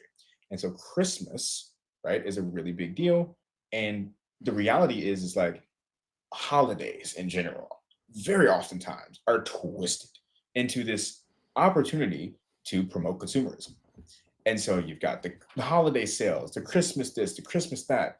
All of the malls that I'm going to inside of Thailand, in Bangkok, are all lit up with Christmas trees and Christmas lights. And you've got this very obvious kind of like reason to go out and spend money. And so, but once again, the controversy in this is that this is not a Christian country. They don't care anything about Christmas or Christ. But this opportunity to capitalize on the fact that there's some reason why people should be spending money is something that is pervasive across the world. And so media in that sense too, right? Media can also be places and like billboards and like, it's not just digital stuff still. Like the whole idea that when I go to the mall, which is just a part of something that I might do, I might be in the mall areas. Here, there's mall on every single block. And I'm constantly seeing, oh, there's a reason for me to go and spend money because I need to go and buy gifts for this holiday that isn't even a part of my culture at all. But anyways. Yeah, 1 second, I'm coming back here. I just gotta plug this in, otherwise it's gonna die. All right, I'm back. Yeah, because they created the social product, right? The behavior was conditioned through the convenient celebration, right? Like the whole thought of mass consumerism, like that was a product that was drilled into our heads too. Yeah, one thing I want to say to everybody that's watching this live right now, because I know that there's some of you that haven't been here before, you need to hit the like button. In fact, gently tap it. Gently tap the like Caress button. that thing. And subscribe to the channel, okay? Because we want you here every Tuesday and Thursday at 12 p.m. Eastern, and probably you want to be here too. Totally. And for December, we're doing Tuesday, Wednesday, Thursday. Oh, tap in, because this is unique. Okay, we're giving y'all the Christmas special with this one. 100%. Yeah, we're for the month of December, we're gonna crank up the streams to Tuesday, Wednesday, and Thursday. So set your calendars and also turn on notifications for the channel. It'll only ever be streams that get sent your way. Tomorrow we have an awesome guest who is a specialist with making money online and starting your first side hustle. So definitely a big topic there, where he basically tries out side hustles and make money online methods for a living. So he'll give you a ton of insight there if you want to start making money online, and that can be actually a great place to start. And then go and watch our other episode where we did a tier list of the best ways to make money online, and we also gave you some advice on where to start. But for the core topic of billionaires, is there anything else that you want to double down on that? Oof. I think the sheer number of them that has been created is pretty insane, and also the way that they can now all participate in propaganda, right? Because back in the day, there was a lot of gatekeepers towards media, but now anybody with some money can go create a Facebook account or an Instagram account. And not only, because people think that, okay, like, yeah, just through paid ads is the problem, right? And so there was the whole Cambridge Analytica thing with Facebook, where they were clearly manipulating elections through the data that they had collected, the profiles that they had created, and how effective that was, right? And so people are like, okay, like they've solved that with paid ads. Like, organic is bigger than paid ads. And do you think that's a convenient, that's a coincidence too? That like the rise of organic traffic coming back to users was like right after they cracked down on not being able to do it within paid ads. I'm hard pressed to believe that's a coincidence. You can track that directly. Very interesting. Yes. Organic traffic was like so hard to come by, which is why everyone was making fun of me for running an organic content agency when everyone was running a paid ads agency. Because it was guaranteed ads worked like crazy. But then as soon as this whole Cambridge Analytica thing happened, it changed dramatically, and organic became the move. And what was the thing that was birthed out of that crackdown on ads? What was the platform that came out from all of that? You're referring to I'm TikTok? thinking in my head. TikTok. TikTok was such a well-timed and effective move where they got everybody hooked. I talked about this, and we should definitely do a episode on the future of social media and what I think will come into space and what's needed. But TikTok was, oh my God, they're so good at getting people to work for them for free, because they understood that all the other narratives with YouTube and Instagram at the time was, I can't get views. So people thought that views was the currency that they were trying to go for, and that would change their life. So they gave everybody views, and then everybody became addicted to those views. And then that basically forced the hand of Instagram and YouTube to make similar features to compete for the time spent on their platform. So we did it to ourselves. We took the bait. The TikTok was a casino, right? Where they knew to give you alcohol. They knew to give you a win within your first 3 pulls of the slot machine. And then you're hooked, because they know through intermittent reinforcement here and there, you'll win sometimes, but you're going to lose most of the time. You're hooked for life. Yeah, dude. And this is actually super interesting, because we've talked a little bit about this before, but like, as the social media platform who's got control over the algorithm, right? Like, there's going to be times where it actually is going to make sense, right, to tweak the algorithm to not give the ultimate goal that I may have later down the line, which would be something like watch time or like time spent on the platform, right? What up, Wesley? What up, Wesley? Shout out to you, G. The incentive may be to give people the views and like just let them get views, like you're saying, so that people come in and want to use the platform. Yes. Right? Yeah, because it's an attraction mechanism all the way around, right? It's how I get free employees and how I get more users, because the person who got a lot of views is going to tell everyone, hey, I got this many views on TikTok, right? And then everyone's like, grandma's like, what's TikTok, right? And then she downloads the app and she uses it, and it's so damn good that when she uses it, she ain't leaving, right? And so everyone fell for this scam because they took advantage of the ignorance of people with social media. And I saw this because I've been working in social media before this became a thing for like 5 or 6 years, right? And so everybody was telling me about how like they just didn't understand the assignment. And everyone used to dog on Instagram saying how much they sucked.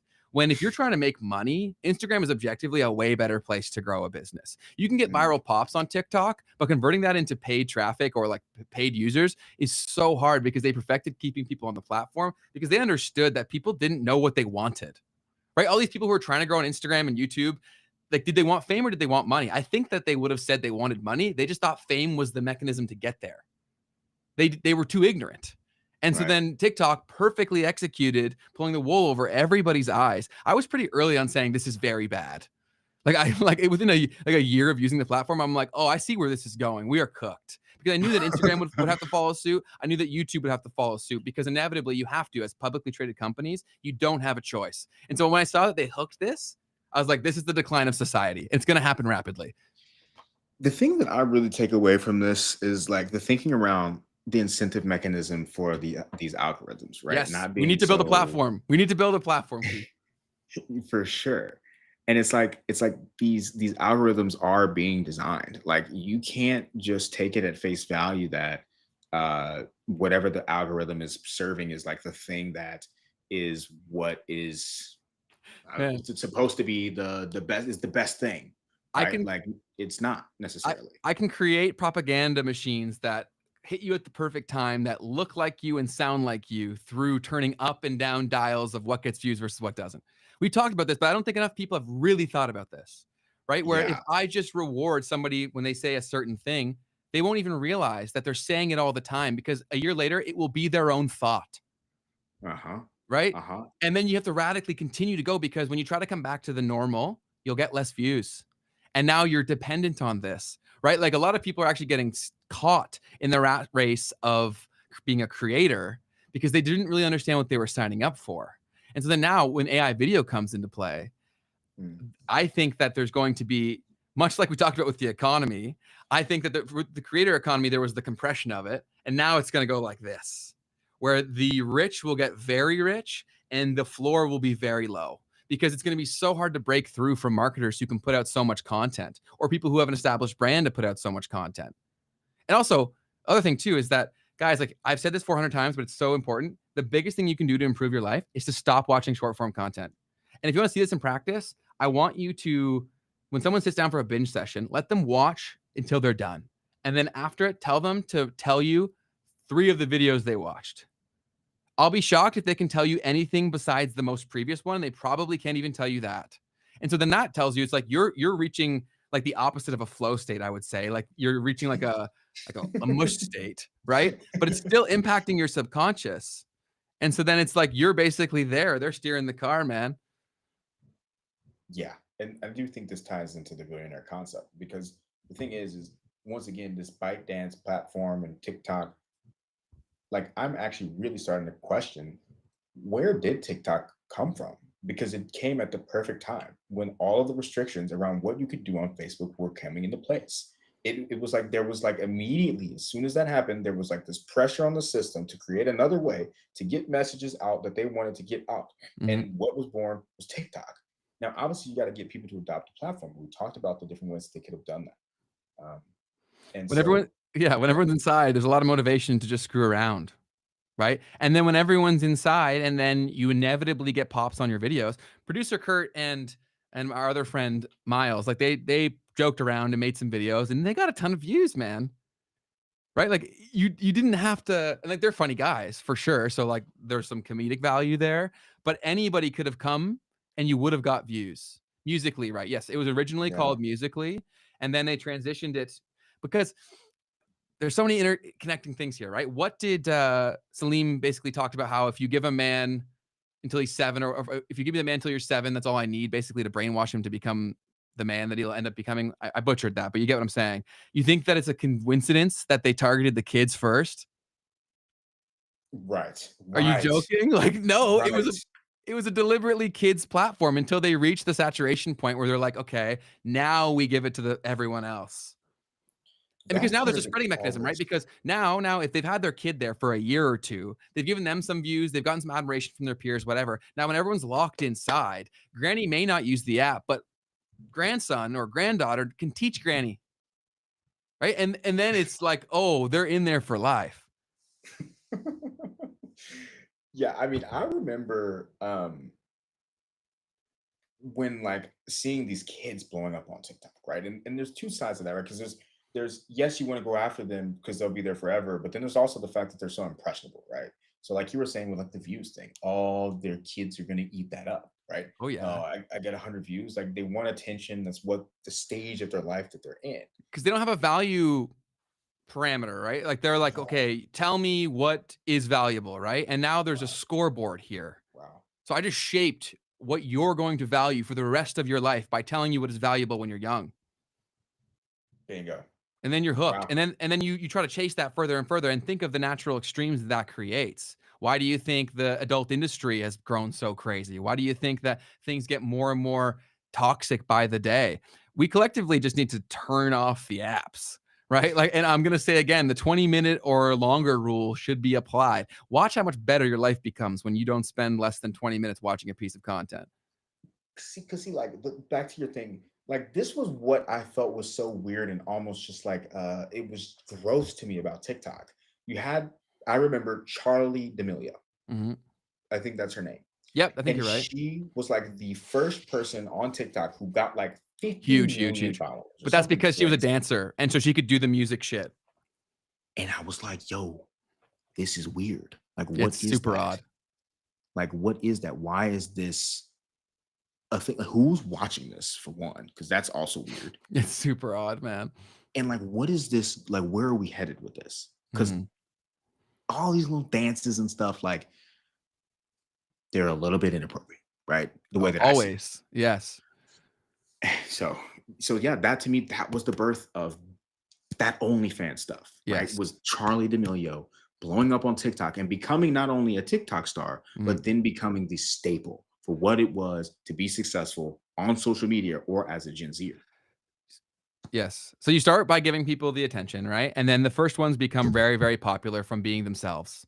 Then you increase things to a level of saturation where that becomes almost impossible. So then what do? You force people to be more and more extreme, provocative, whatever. And then naturally, to make the kind of money that people were making before, they have to do that. And so then that becomes normalized and it becomes an absolute thing too. Twitch is weird to me too. I'd love to hear, Wesley, why you think that's the case, because it's definitely kind of odd when people just stream their entire life. But I do think live streaming is a very effective medium, because then we can interface and interact in real time, which I think makes it superior to most other forms of content. I'm in here having a full conversation with y'all. Yeah, that's what I'm saying, right? People my age, mad weird. Yeah, people they don't even realize what they're consuming anymore at this point. But here's another one from Jay Huron. Elon Musk suggests that apps will go away soon, within 5 to 6 years, because AI interfaces will replace the need for traditional operating systems and apps. Yeah, I don't think that's a crazy prediction, to be honest. The time thing may be a little aggressive, because he is so close to the tech that he thinks the average person can get up there, or will be willing to get up there that fast. But I do think that within 10 years, I don't think that's even unlikely. I'd say that's probably pretty likely, because it'll be a more efficient way to do the things. Even as is right now, most of these AI tools can perform the basic functions of the majority of applications on the internet. When he says that the apps will go away soon, though, like what apps? Like, not social media apps is what I'm assuming they're saying. I think that there's going to be a pretty rapid decline in terms of the mainstay apps. I do think there'll be a transition, because they're at this pivotal point right now where the AI content stuff is a serious problem, and it's going to monopolize a lot of the market, and then eventually prime people to go somewhere else. Because if they don't adapt to this quickly, things like it's going to take over all platforms, because it's objectively, a lot of it is very funny. And so I'm very curious to see which platforms pop up. I've been trying to throw things out there to get ideas for how you would build this, but I do think we're really ripe for innovation in terms of new platforms. Wesley Turner said, yes, I mean, the entire live streaming is wild. Yeah. Watching gaming is cool, I guess, but for how long? I'm just not interested in actually watching how other people live when I have my own stuff to do. Which is totally fair. But I think live streaming became so massive because of the pivot to short form content dependency and the ability to create high quality short form content at scale, right? When you're streaming, you inevitably, if you're streaming for 4 hours, you're going to have 10 or 12 plus amazing pieces of short form content, right? And so the streamers are really, really famous because of their clips, not their streams. It's a fact. Some people are already getting their social media needs met through AI, their social needs. Yeah. There's some crazy numbers around young people saying that their best friend is AI. And that only makes sense because the social skills of young people, they've atrophied like crazy. It's the same with why is math so much harder? Why is getting around directionally so much harder? It's because we don't use it anymore, right? And so when people aren't interacting socially, it's pretty crazy to watch a lot of young people interact. It makes me very sad, because I'm just like, this is so foreign, and you're missing out on so many things that I think make us human. I saw a news headline saying that people are posting less on social media. Maybe Elon has a point. Yeah, I would say people are posting less on social media because the people who are posting 10 times more, right? So I think less people are posting, but more content is going out. If you can bring back that 2010 YouTube feeling to a social media platform, I think people would go crazy for it. For sure, dude. But I guess we talked about this on a previous episode where Charles explained how you would do it technically, but there's a lot of things socially that we need to get people used to. And I actually made this post last night too, where I said, so many people hate AI, but they also hate blockchain, and they don't realize that the antidote to AI is blockchain. That's the problem we're going to have. Yeah. Right? It almost makes it feel like that was part of the plan too, right? How do you make people hate the one thing that could solve this? Yeah, that's an interesting point, because I mean, the people who really understand blockchain, they understood that too, right? That this is going to be the thing that is used for verification of identity and, yes, and content provenance, right? So that is true. I mean, that would make sense. Like, don't invest in the thing that's going to solve all the biggest problems that we're going to have, by the way. Stay away from that thing. Yeah, that's why Charles is so passionate all the time, because he talks about this stuff. 100%. So here's Lexo saying, are you doing a YouTube short saying min length should be 20 minute? I'm saying don't watch shorts. I'm saying don't even watch our shorts. Like seriously, that's what I'm saying. I was gonna say, I mean, like, yeah, this will turn into a clip and it Yeah. will become a short on TikTok and on Instagram telling you not to watch shorts. Yes. In fact, I actually have one of those right now. Amazing. But that's true. You should not be watching short form content. It is pure nonsense. You can't have substance given to you in tiny little doses. Like it's not possible. Because even if it is objectively incredibly valuable, you're gonna forget it by the time you actually were to go to use it. I've never liked the joke where people say they're living through someone. Maybe I take things too literally, but when you say that and commit to watching for someone's post, I think you are, to be honest. Yeah, there's a strong degree of this. There's a parasocial relationship is really the term where people feel like they have a relationship with someone they watch on their screen, and that can spill over into very unhealthy levels. I've seen it happen firsthand. I'm a guy who talks about business on the internet, and I had people that were super weird with me, right? That were like obsessed with everything that I was doing. And still to this day, like they'll try to find me when I make personal accounts and stuff. And I'm a nerd. You know what I mean? I'm not some hot girl, right? So yeah, it's a very strange thing. And we also have here everything will have to go on the blockchain. Yeah. And they're currently doing that in the background too. That's why I think all of this is really noise, and they're getting good at scaring all of us. But the world is going on chain. And if that doesn't have a trickle over to the prices of crypto, I will be shocked. You know, I think that might lead us into some of the news. Yes, If you're up for it. hit me with it. Is there anything else we want to wrap up for the billionaire stuff? Why don't we answer the question? Do you think there should be billionaires? Do I think billionaires should exist? Yes. Why? Because I truly believe that the value that billionaires create for society, and I don't mean just billionaires, I mean really people who are enterprising individuals to whatever degree or level that it gets to in a capitalist system, the work that they're doing is something that is accepted as valuable to the rest of society in some way.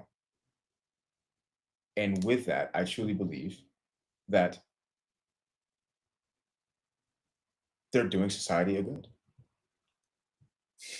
Okay. That's the clippable version of it. So I agree with your core point. I think billionaires should exist, especially as the value of currency gets devalued. There's going to be more and more billionaires that it won't be as impactful over time. But I agree with you that I do think billionaires should exist. I think the underlying system in which they operate is really what needs to be changed. I think it's a cause and effect kind of thing. And we actually have the tools to improve these things, which is the craziest stuff, is that it's hard conceptually to believe that we actually have a chance. But ironically, like we talked about, blockchain is probably our best chance. Like the whole thesis for Cardano, which is why I was so attracted to that project in particular, is because that was the core messaging from the gate, like from the jump. It was always like, how do we change our political economic systems on a foundational layer that just make people have more rights, more access, and everything's just more decentralized so bad actors can't screw you. A true free market. I believe in capitalism if it can function like they tell us it's functioning. Right? Like the product that's advertised to us as capitalism is not what's going on. Like we don't live in a free market, and that we're still trying to get Jeff Booth on here. He's just really hard to get a hold of because he's not on any social media platforms anymore because of these issues that we're referring to. So we're still trying to get Jeff Booth on, and that's basically his core thesis, is that we don't and have never lived in a truly free market. Yeah, and speaking on that free market concept, I mean, there's debates to be had around like, can you really ever get a free market? Totally. But so could you not program it though? I think that blockchain could absolutely help to create a lot better market. Yeah. And here's a good point too, where there's a big difference between Charles Hoskinson and Peter Thiel. Yes. That was like my whole reason why I was so attracted to him as a person. I was like, this guy's so the opposite for the most part of what scares me about the world. And so few people make intelligent steps to become wealthy, to be honest. Yeah, I think this also has a lot to do with people thinking that there's no chance. And also, there's so many little things fighting you. We talked about this before, the mass consumerism, the vices that are everywhere, the access to these vices getting easier and easier to come to you.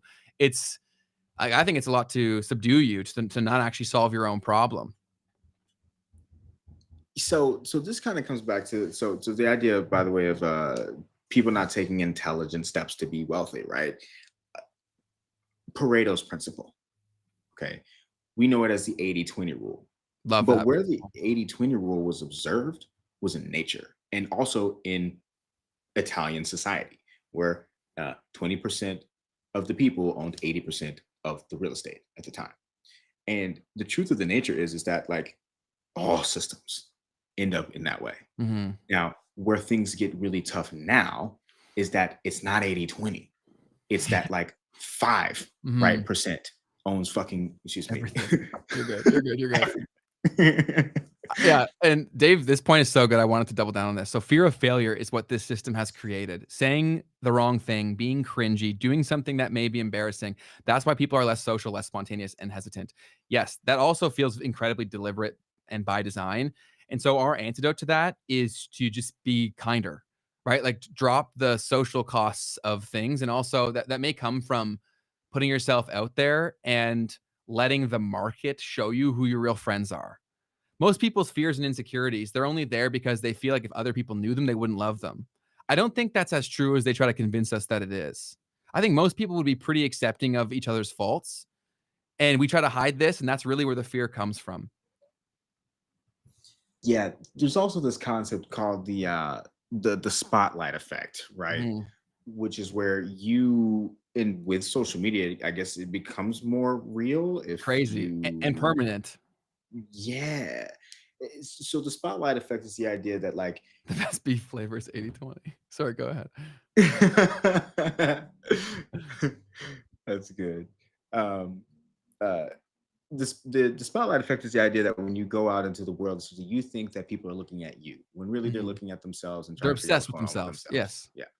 So with social media, I guess, yeah, like when you put stuff out there, people are technically looking at you Mhm. and maybe judging you and whatnot. So um I guess maybe some of that starts to become more real when you're using social media and posting and stuff of that nature. But in reality, right, it's all not real. So when we're coming onto these social media platforms and we're looking at even the negatives, right, of someone of their lives, oh, they're doing so bad, or they're so dumb, blah, blah, blah, blah. Like really, like people can say anything. I was actually talking to someone earlier today about Andrew Tate, and like the beauty, the genius rather of what he did was this guy showed me this old interview with him, and what Andrew Tate was doing at the time was he was actually doing a bit. Like his whole personality is actually a bit. Yeah, And, totally. and what happened was he tweaked it and he tweaked it and tweaked it to where it got to the point to where people couldn't tell if he was joking or not. Mhm. And once he got to that point was when he blew up because people actually couldn't even tell the difference between whether or not he was joking or if he was doing a bit or not. Yeah. Uh, The memification of society has become a very real thing. It's also why our sitting president got in there, is that he understood what was effective, right? And so they ran similar blueprints, to be honest, like in terms of getting mass appeal and very strong supporters. that's exactly what Trump did. Yeah, I know. It's what he does. Like, because there's half of the people who just take everything he says as a joke and laugh at him, Mhm. and then there's the other half of people who go hysterically crazy, And they're both right? sharing it. And they're both sharing the same message. Mhm. At the end of the day, yeah, it's insane. But yeah, I do think that Billionaires Net should exist. I just think that the underlying systems need to be radically changed, and in order to do that, we need to change as people, and we also need to change what we demand from the people who govern the systems. And we lost Keith there. Is that your camera or what? Yeah, it's my camera saying that. Does it overheat? It does that, but this time I think it's the battery. Got which it. I can swap it out. Yeah, you can also get a ghost battery. Have you ever heard of those? Yeah. Hold on. You're good. I'll talk to you guys now. So, yeah, Billionaires, I think they should exist. I think innovation is something that we should never try to stifle, but I do think that better rules can be put in place and guardrails to limit the restriction of free markets. Because a lot of the people, ironically, like these guys who are so rich, they're so pro free market. It's like, yeah, because it's for you, it's not a free market. You've already rigged this in your favor, and you're good to go. Oh, he's back. I'm back. What up? What up? You want to get into the news now? Yeah, man. Let's talk about this news real quick, because we've had some very funny stuff happen in the past week. So as of today, we had Bank of America coming out and officially recommending clients put up to 4% of their portfolio in Bitcoin and crypto. I guess this was last. Wow, they recommended it. I heard that they were allowing it. I didn't hear they recommended it. Listen to that. Listen to that. So Grant Cardone said, what if I'm already over 4%? I think that's hilarious. He used to not be too fond of Bitcoin. Anyways, so banks are telling people that they should be putting Bitcoin in their portfolios. Now, this was going back to your point of where you were saying, like, this whole time, right? Like, all this infrastructure is being built out. Larry Fink is saying, oh, by the way, we're tokenizing everything. We've been building this stuff out for years now. Am I tripping? Is Bitcoin up 8% in the last 24 hours? It is. It is up. Okay, this is convenient and timely. Let's go. So that's going on one hand. And then we had... This shit's all noise. I've been saying that, and I'm like, fuck, maybe I'm an idiot. And then I think I'll be validated in the end. Yeah, I mean, you've been one person, the only person that I know that's been able to hold so strong on the idea that we're gonna get a continued bull run here. I've lost a lot of faith, so kudos to you. I still have a lot of conviction in it just because of the trickle down of all these things in the states that economies are in. But show us the next story here. The next story is that silver prices over the past week surged up to all-time highs, that's crazy. Over 58 ounce for the first time in history. Okay. So both gold and silver have started to get to the point to where they are outpacing the S&P 500 pretty dramatically. And this is a massive thing happening here. The reason for this, I mean, obviously we've had central banks around the world hoarding gold for the past 2 years very publicly, right? Going out and buying a ton of gold. Silver potentially playing a role on the other side of things, on the macro side of looking at the fact that first off, there's just a supply and demand dynamics. Also, last week, the CME just went down, by the way. I don't know if you guys saw that, but the CME went down as silver was hitting all-time highs. So let me know, guys, in the chat, if you guys saw that. Wow. And there was some like computer outage, right? There's always a bug or an outage. There's always some bullshit.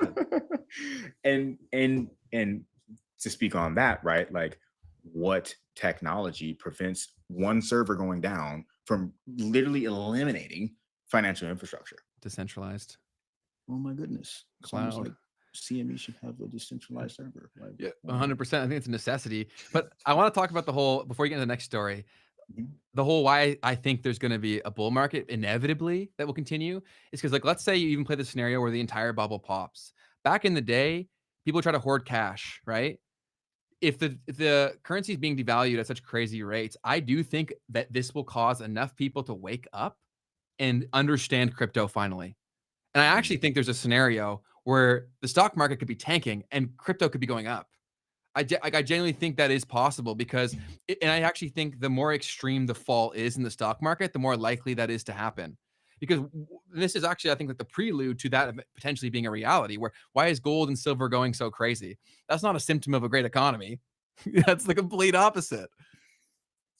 Yeah, I mean, the stuff that we're seeing in markets right now, guys, is super funky. It's weird shit, man. It's super funky. I mean, gold going up the way it's going up, the dollar not necessarily having that big of a leg down in the past 6 months, having stocks continuing to go up throughout all of this as well. It's like something's lying is all I gotta say. Yes, right. Great point. Something's lying. There's a guy that I love who, this is actually a great new feature that YouTube has where it auto dubs, so you can now see creators from all over the world. And there's this one guy who talks about the markets, and I just love his temperament and personality. He reminds me of my grandfather, but his name is Jose Luis Cava. Have you seen any of his stuff, Keith? I haven't. He's a legend. I'll show you him. He just goes into the, I'll pull it up my screen to show you him. I won't play it because it sounds like a robot because it's auto translated. But here's the guy. Can you see my screen? Yes. Okay, so he's a legend, man. He just goes into a park and starts screaming about the markets. It's so awesome, dude. Because he's like me or you, like when we're like peak passion, he's like screaming. He's like, they're doing this to you, like da, da, da, da. And he's an absolute legend. So he's been blowing up. I think a lot of his audience has been English speaking because of this. And he's a very rational thinker. And he talks a lot about Bitcoin and the different things involved with the macro markets and things that are being manipulated. And he also calls things out, which I found that someone of his stature and also his age, I've found that they typically aren't as willing to do that, but he is very much totally cool with doing that all the time. So I watch most of his videos, as you can see, right? We can see the little red bar shows that I've watched it. He's definitely worth watching, and he's also really, really funny. Like he kind of is like, he's got some Raoul Paul in him, but he's a little more, I'd say, like a little more lively. Word. So, I mean, speaking on the topic of some of the most recent things he was talking about too, I don't know if I had this in my list, but we did have the second largest liquidity injection from the Fed over the past week as well. And basically just further signals of there being stress in funding markets, meaning that financial institutions don't have the money that they need to have. And so they're having to borrow overnight from the Fed or each other. And the rates for that funding repo agreements, right, are spiking. Okay. Totally. And when those rates spike, the Fed will step in and kind of help inject liquidity into the system to prevent those rates from going way above the target rate, for instance, for the federal funds. So crazy stuff going on with all of that. With that, also, the Fed has actually officially, as of December 1st, actually ended quantitative tightening. Okay. They were letting mortgages roll off of their balance sheet. Okay. So throughout COVID, the Fed stepped in and bought a bunch of mortgages. Okay. And when they bought those mortgages, it provided liquidity for the housing market and the rest of markets in general by being that buyer of something that people didn't want to hold at that time. So when they buy these bonds, the rates on them will go down, right? Because there's more demand for the actual bonds, even though the rates might not be yielding all that much. So the Fed has now, so that's quantitative easing. When the Federal Reserve, the central bank in the United States, goes out and buys these mortgage-backed securities, is what they're called, mortgage-backed securities. And so what happens in the quantitative tightening cycle is that instead of necessarily selling those mortgages back, they will just let them roll off of their balance sheet, meaning that as these loans are due, okay, they just don't repurchase them again. Okay, they don't buy more to replace and replenish the bonds that were then made due. And so that process is technically a tightening process because, once again, they're not supporting the markets in that way. So now that the Fed has officially stopped letting these bonds roll off of their balance sheet, okay, they've ended that quantitative tightening cycle. And this is something that the market has been waiting for. This could essentially lead to quantitative easing as well in the future. It opens the door for that, for them to go start buying more mortgage-backed securities or finding some other way to do the easing. And then we also have the interest rates themselves potentially coming down again in December. I guess that's next week. The federal funds rate decision will be made. Yeah, December 10th. So anyways, just wanted to point that out as well. Super important. One point I want to make on YouTube in particular is when I bring up people on this show, I want you to actually go watch a few of their videos, not necessarily even because you'll love them as a creator, but because you can train your algorithm to start showing you more similar stuff. And a lot of people, like, they're in bad situations because they've trained their algorithms to create the life they have right now. And so if you don't go seek out information in places that most people won't find, like by clicking the ugly thumbnail, by watching the super boring topic, like all those things, you can actually train your algorithm to start showing you more actually beneficial stuff. So that's why I brought him up in general. But what's the next story you have? Yes. So this one is actually super relevant to all my people in the United States. Listen up. President Trump says that he'll be making a big announcement at 2 p.m. on Tuesday. That's today, right? So in 10 minutes? That's today. Should we stay on until in 10 minutes? We definitely should. And I just thought that this was fantastic. I actually put this in the meme section for today because, once again, we have the president of the United States announcing that he's going to make an announcement. And you just gotta love that. The announcement of the announcement. Yeah. And someone else left a meme under this that I thought was worth sharing with the world. He said, that's great. Still gonna need those Epstein files. Yeah, that stuff is just absolutely crazy. So it's, yeah, who knows if we'll get that. So what Trump is supposed to be talking about, there was some speculation around him announcing Kevin Hassett as the Fed chair, but I think it's pretty clear now that what he's going to talk about is the Trump accounts. Yes, I've heard that. Yeah, so a few months back now, Trump announced, this was actually in the Big Beautiful Bill, that they were going to essentially create these accounts where the government was going to fund helping buy stock for newborn children as they're born in the United States. That's It's going to be a wild. program that runs for like a couple of years, where I guess we'll get the actual details potentially in a few minutes. But anyways, yeah, so the government is kind of going to be out essentially being a buyer in the market to help people, young people, have a better chance of being able to be economically successful. The idea is that rising house prices are making it hard for kids to buy homes or people to buy homes as they grow up. And they want to try to do something to mitigate that by allowing people to participate in the future growth of the country and the companies within it. So that's probably what that's going to be about. A lot of pushback around that, right? Like governments getting into markets yet again. There was also a big donation that was just recently made to help fund some of these accounts. Oh, man. I think it was like Michael Dell or something like that who donated some crazy amount of money or some money to fund this. Okay. Yeah. So here's that real quick. Where's my ability to share the screen? Give me just a second. Yeah. So Michael Dell, $6 billion, 25 million children, $250 each.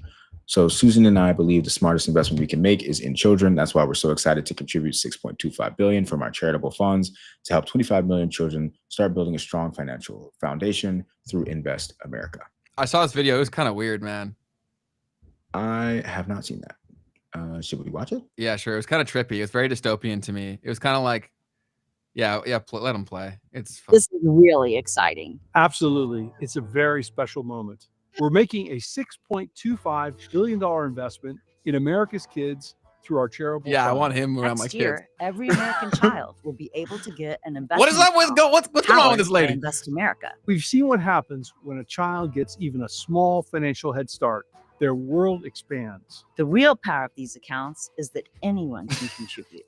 Parents, relatives, friends, everyone can help shape a child's future. To philanthropists, companies, community leaders, if you want to be part of something truly meaningful for our kids, for our communities, for our country, join us. And to Fire your parents and media team. caregivers, stay tuned Yeah. and get ready to activate your child's account. Every contribution can grow over the years, just like your child. Together, we can make possibility something every child can count on. And that's a future worth investing in.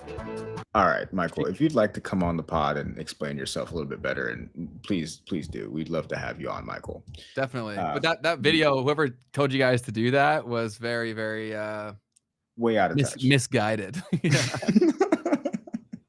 Why do these two look like AI? Yeah, they AI or something else, man. Like that definitely did not feel natural. And it's also, I will say in their defense, that people who are that age, they just aren't current day media literate, and they always act whenever they're in front of a camera like they're on the news. You know what I mean? Like they have to be more polished and go like this and really enunciate my words. It's like, no, brother, we just want you to not look like you're about to take over my soul. and you failed that mission, brother. Yes. 100%. So there's whatever the agenda is. If you'd like to come and tell us face to face, you can tell us what the agenda is. We'll have y'all on. Directly. Yeah, we don't have anyone on, even if like we're all playing games too. They could be fantastic people. I don't have any clue, but For sure. definitely was creepy. But Mom SpaghettiOs. join us. Yeah, definitely. But we would, yeah. Anybody who's watching this, we'll have you on. But any other news stories that you have before Trump goes live? One other thing, and yeah, so like the point is, Michael Dell, is like, we're giving you the real response. This is what the kids are saying to you. This is what the young people are actually thinking when they see that. Yes, so you yes. Yeah, that's a really good point. And that's what we'll always try to do, is because I feel like we're close enough to the youth where we can understand what they care about, but we are knowledgeable enough to grasp what's going on. So hopefully we can be kind of like the translator. Exactly. So I think my last news story for today is that the Vanguard CEO actually says that back in the day, they said that they will not offer spot Bitcoin ETFs because it does not belong in a long-term portfolio and it is not a store of value. And how it started versus how it's going. just in, $11 trillion Vanguard to allow its clients to buy crypto ETFs starting tomorrow. And this came out yesterday, I believe. So yeah, don't listen to what people say. Listen to what they do. What they're saying is to try to convince you that they're not going to do what they're about to do, right? Whereas once they've already done it, you can't dispute that anymore. And there's always a reason why they change their opinion and change their mind. But you got to be forward thinking and have your own.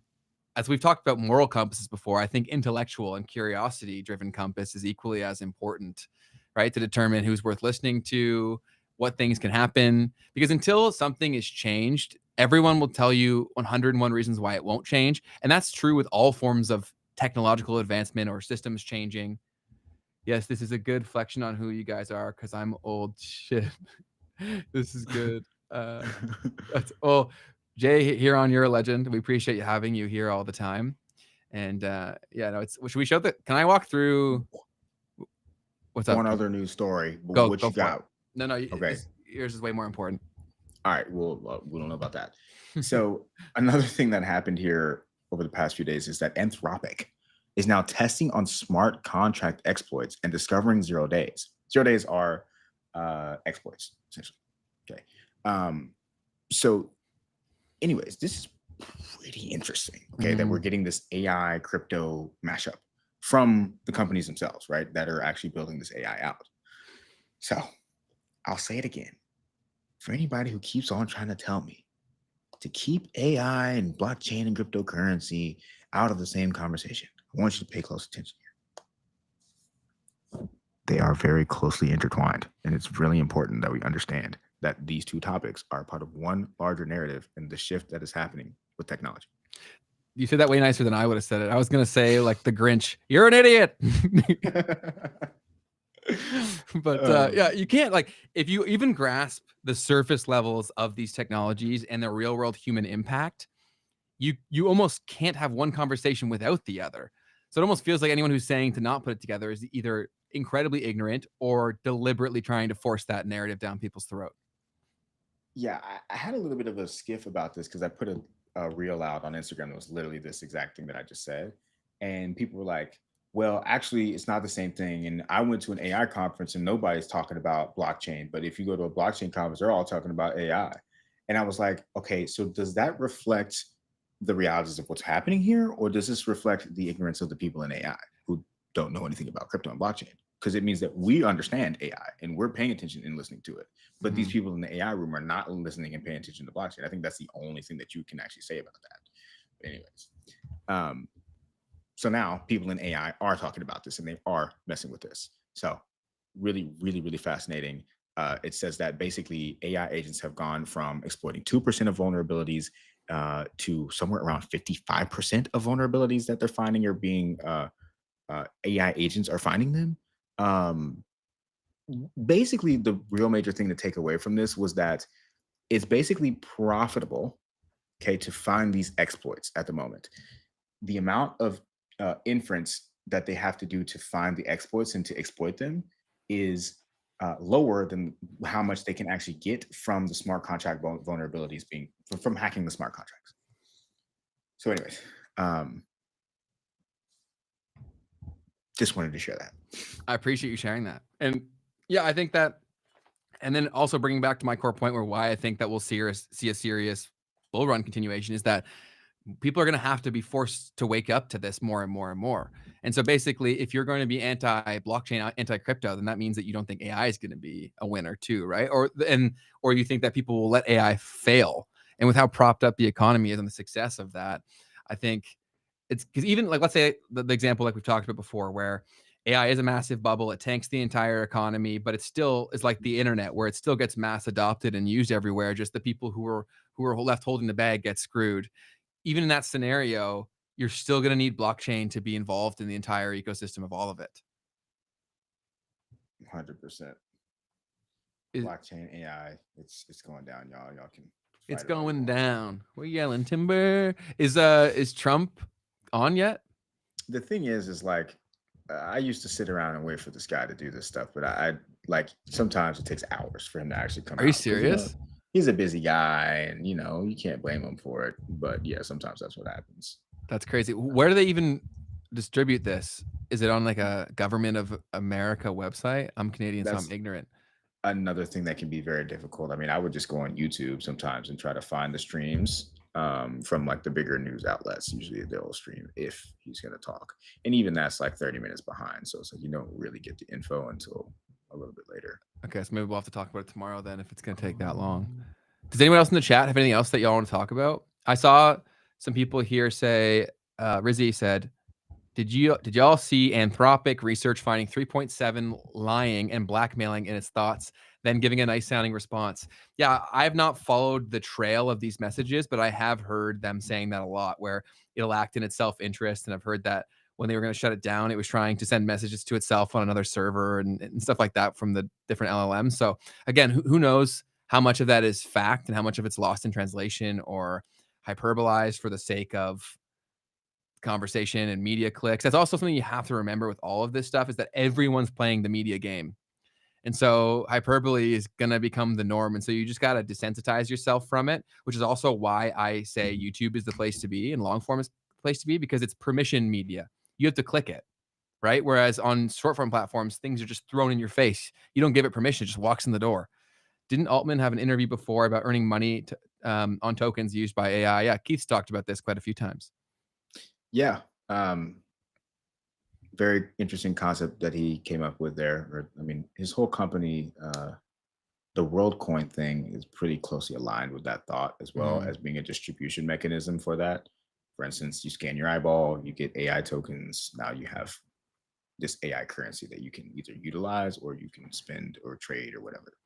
Yeah. And that'll continue to grow and continue to be more and more of a thing. That's why we also have to become very educated. And Huron says here, do you guys think there'll be a system reset coming?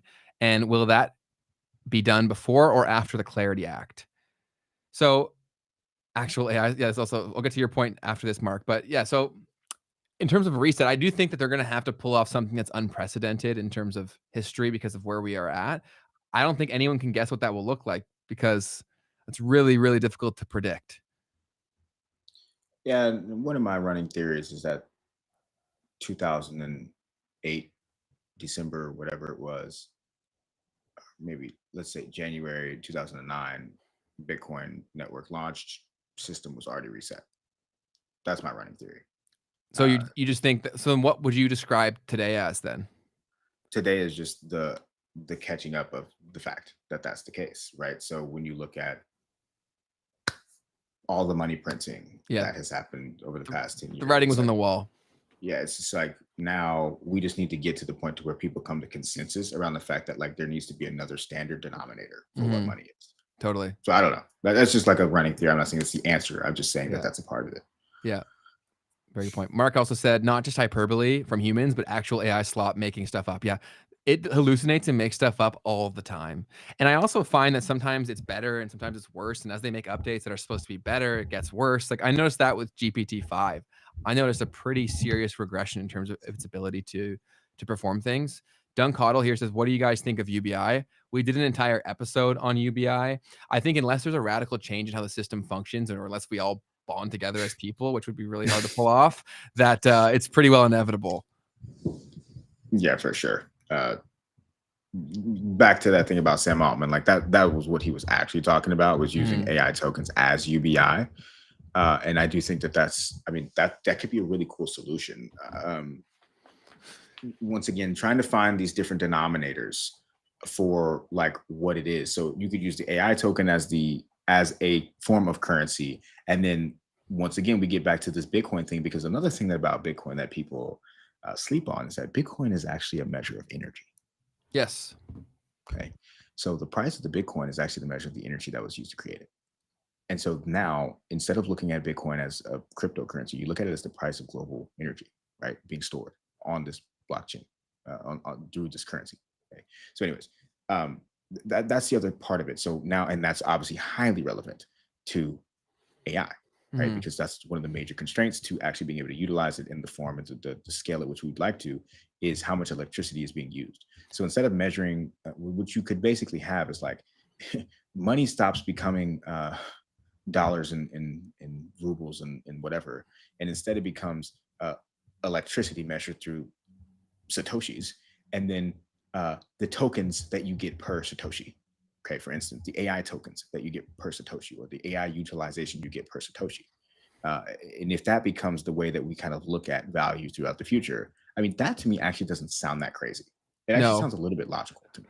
But how will everything be impacted when the price of energy gets exponentially cheaper? Will the price of energy get exponential? Why do you think that would be the case? The advancements in renewable energy and enhancements of it, like even solar. And you'd get more AI tokens per Bitcoin. So then how would that impact the underlying economy, do you think? It sounds like it could cause deflation. I don't know. Yeah. Genuine, just open thought. That's what came to my head, which is why I was asking. So Lewis says, the dollar is lying. Hyperinflation is coming. The system has already been reset. I guess he agrees with you, Keith. Blockchain and AI is the now. Currency will change soon. Yes. I think we're stressing about things that won't even be part of the story, I think, in like 10 to 20 years, which is so crazy to even think about. And that's just too much of a foundational change for anyone to not think that you're Chicken Little. You know what I mean? Like screaming that the world is falling or the sky is falling. And because we have recency bias as humans that's so powerful, where we forget how many changes have been made over hundreds of years that just quickly become normal. Blockchain will eat up markets. Everything will be on blockchain. Yes, I agree with that as well. And then I hear, Jay Heron says, so you think Bitcoin will stay, or was it just the ruse to introduce the new system? So Keith, you believe what? I believe that Bitcoin, I think that no matter what you have as, so my big thing is like Bitcoin is a primitive version of distributed ledger technology, but I don't think that necessarily means that it can't also be the store of value or the measurement system that we use for all of it, right? Like this is where I think a lot of my shout out to my XRP army. I think people can get a little bit confused around like, okay, let's say XRP is more valuable or any other cryptocurrency token is more valuable than Bitcoin. That doesn't mean that we don't still use Bitcoin as the measurement, right? Like good point. XRP Very good point. could be worth 10 Bitcoin, okay? But I'm still going to measure in Bitcoin. I like that. Just saying, that's a possibility. I like that a lot. Yeah, that's the thing, right? And also all these people in these different crypto communities, you got to remember that because the crypto people understood the collapse of the traditional system and they're all trying to solve it their own different ways, it makes it a lot more sense why they have that cult level enthusiasm behind it, because they all do think they're trying to save the world basically and everyone that they care about. And so then it makes their whole crazy nature make a lot more sense. 100%. And this is kind of funny. Okay. Yeah, sorry. You're good. Do you have something? No, I don't. All right. Well, does any of y'all have anything else, any paths you want us to go down while you're here? And don't forget to turn on notifications for the channel. We're going to be live again tomorrow, like I said, with a expert on making money online. And in particular, why I think he's such an amazing guest for us to have is that he is one of the best people in the world from the 0 to 1.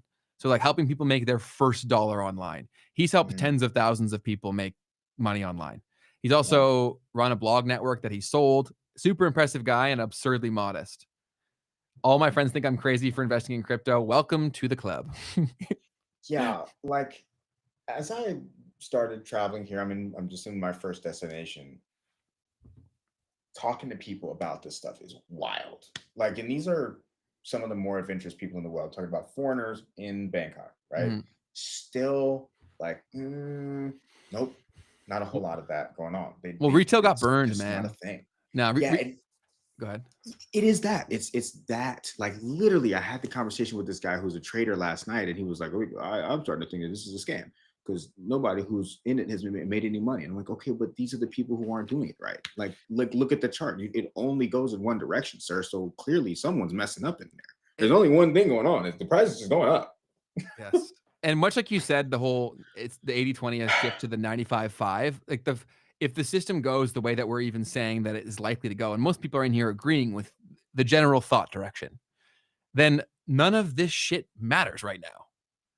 Right? Like this is all irrelevant in theatrics. That's why I always try to catch myself whenever I'm watching all this FUD on Twitter. I'm just like, this is stupid. Like they're playing the media game too. You gotta catch yourself all the time. And Jay Huron, appreciate you guys, your open mind. thoughts and young minds. Keep it up. We appreciate you for coming in.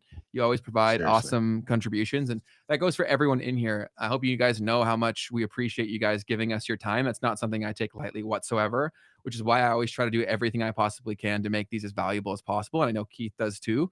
And we've taken some great strides to take this like very, very seriously. So like very, very seriously. So definitely understand that you're incredibly appreciated. And we're gonna do everything we can to reward that time that you're giving us. Akin, we haven't even heard from you today. You're there, dude. What? Akin, are you here? Yeah, I haven't seen Akin's name once. I miss him. That's crazy, dude. We there he is. Thanks, guys. Input. Props to you, Ben, for continuing to push through the no short form content theme. I haven't got there, but your words go through my head every time I watch short now. Oh, I just would love for you, because you're clearly very, very intelligent. And so what I would just say to propose to you is just ask about the return on your investment. Is it ever a good deal? And at that point, it's like you're walking into the casino with your life when you go on a short form platform. For sure. The house always wins, not you. And that's not me saying like I don't watch short form. I just try to watch it on a computer for like research purposes to make content, because they've made it so addictive and they know so much about you, where they know what you think about before you've thought about it. Oh yeah, man, I'm here. We appreciate you, brother. You are a true OG, an absolute certified legend. And everyone else in here is too. You guys make this so much fun, which is also why for the rest of the month, we're cranking it up to 3 episodes a week. We have 2 guests back to back, Wednesday and Thursday, which will be fire. Super excited for that. And we're close to a tipping point here, guys, where the channel will start to grow a lot more rapidly, which will allow us to attract the people that we're having on. So we could potentially get to the point of influence where we could have had on that very scary looking lady, and we could have heard from her directly, right? Like that's the kind of thing that becomes possible, right? People forget that when you grow a massive audience, you have so much more leverage to get people on there. And we'll do our best to try to ask the questions that you want asked. And they also can't really hide from you guys because you're in the chat. Yep. Right. Yep. So that's also another massive thing where I'm sure a lot of people will say no to coming on because they won't be able to hide. We will hold people accountable to your messages. Yes. 100%. Bring it on in the chat and we will hold people accountable. It's gonna be really cool. Yeah, we'll do the best we can, obviously. Like we'll miss stuff and all that. And also there's guardrails here. If you go too hard, yeah, we will not. Like, you know, we can't just put them on super blast, guys. Yeah, 100%. Let's bring more skeptical awareness to the platform, please. Yeah, absolutely. I agree with that. I think, guys, you guys can make your life so much better if I'm not even saying don't watch content on social. I'm a huge believer in social media. Most of my education has come from it. Most of my money has come from it. Friends, opportunities, all of it. Massive believer in it. But make it work for you. Don't work for it. And if you're on a short form platform, you are a slave and you're giving away your soul, your time, your mind, and you can't get that stuff back. But there's this point in history right now where there's a massive shift coming, right? And so oftentimes when you get so scared, you retreat to this because this is a security blanket. This is essentially a pacifier for adults. But if you just sit there with a pacifier in your mouth, you have no control over what happens to you. Whereas if you lock in, understand the significance of the moment, and go find people who are aligned with you and actually know shit, go watch their content, take what they have and they're giving to you for free, and then make it change your life. I've never had my life changed from a short form piece of content. I've had my life incredibly impacted by long form pieces of content. I don't think there's been any short form thing that has ever actually pushed me to do something new or that changed my life at all. It's garbage. I don't even want to be doing it for our own show. I just understand that to get people here to hear this message, we have to go to where they are. Yeah. It's just a part of that game for sure. Yeah. We'll catch those people, bring you in, and then you come and you sit here and you sit down and you stick with us live for a couple hours. All right. Yes. And you go butt down. Yeah, and you train that whole scrolling brain to at least chill for a little bit on Tuesdays, Wednesdays, and Thursdays for the month of December. And yeah, it'll help you in many, many ways. And we're also, another reason why I try to have this show too, and I know Keith does the exact same thing, is that I always want to share what I'm learning with people so that they can go and maybe see a different angle than I did and see my own blind spots and biases to what I'm consuming too. So I made it to another live. Great value every episode. Side note, Ben, what camera are you using? Hey, Shayla, thank you so much for coming back. We appreciate you tremendously. I am using the Sony A6400, but for my non-creator people, the body of the camera is not that relevant within reason. It's actually the lens that's giving you the impact that you're seeing. This is a Sigma low aperture lens. So essentially what that does is it creates the effect where I'm in frame and everything else is blurred out automatically. So it creates that more cinematic look that I look more professional than I am. I'm offended that you didn't ask me about my camera. All right. I got a new camera. Guys. Yeah, Yes, yeah. Akin, hit the like. Yeah, Akin's a real one, man. Honestly, I love that guy. Hit the like button, guys. 41 viewers, only 29 likes. We need to remedy that right now. And we also need to get the subscriber numbers up too.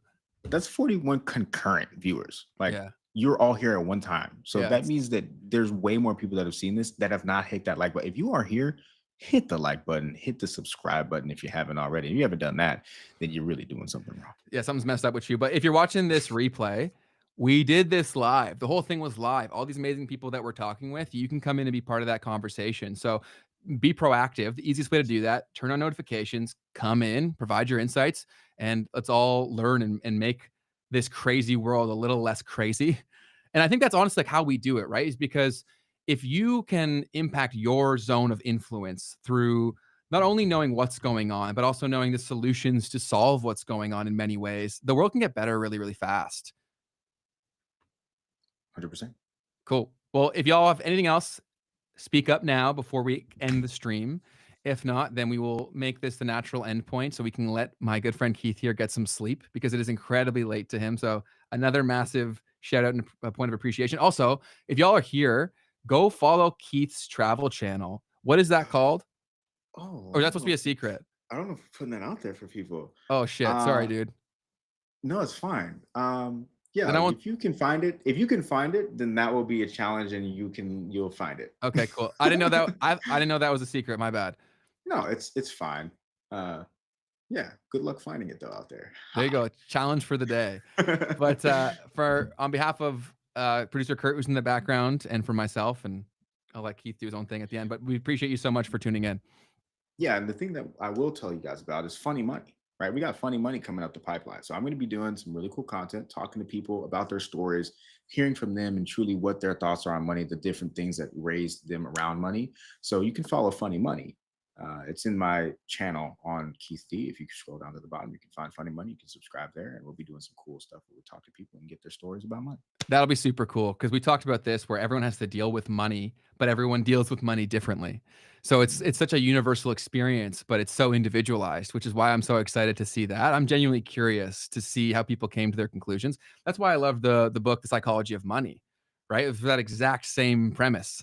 And this is probably going to give you a lot of the same teaching points that book delivers, but people don't have to read a book, right? They can watch it happen in real time, which is going to be probably more impactful for a lot of people. So go find Funny Money, subscribe there. I really think that channel will pop off once you get your sea legs out there, and it'll be a lot of fun. Super pumped for it. By the way, Ben was like a huge mastermind behind this concept, just so you all know. No, he's way too generous. Keith is the star of the show. I'm just here to try to make him look good, and he makes it very easy. So we appreciate all y'all for tuning in. I don't have anything else to say. Do you, Keith? I don't. I'm just super grateful for all of you. It's just really cool to have 40 people here on a live, and we're going to keep this rolling throughout December. So pull up Tuesday, Wednesday, Thursday. Let's rock and roll, guys. Appreciate you so much. Have a fantastic day. Be the light that you want to see in the world, and we will see y'all tomorrow. Peace.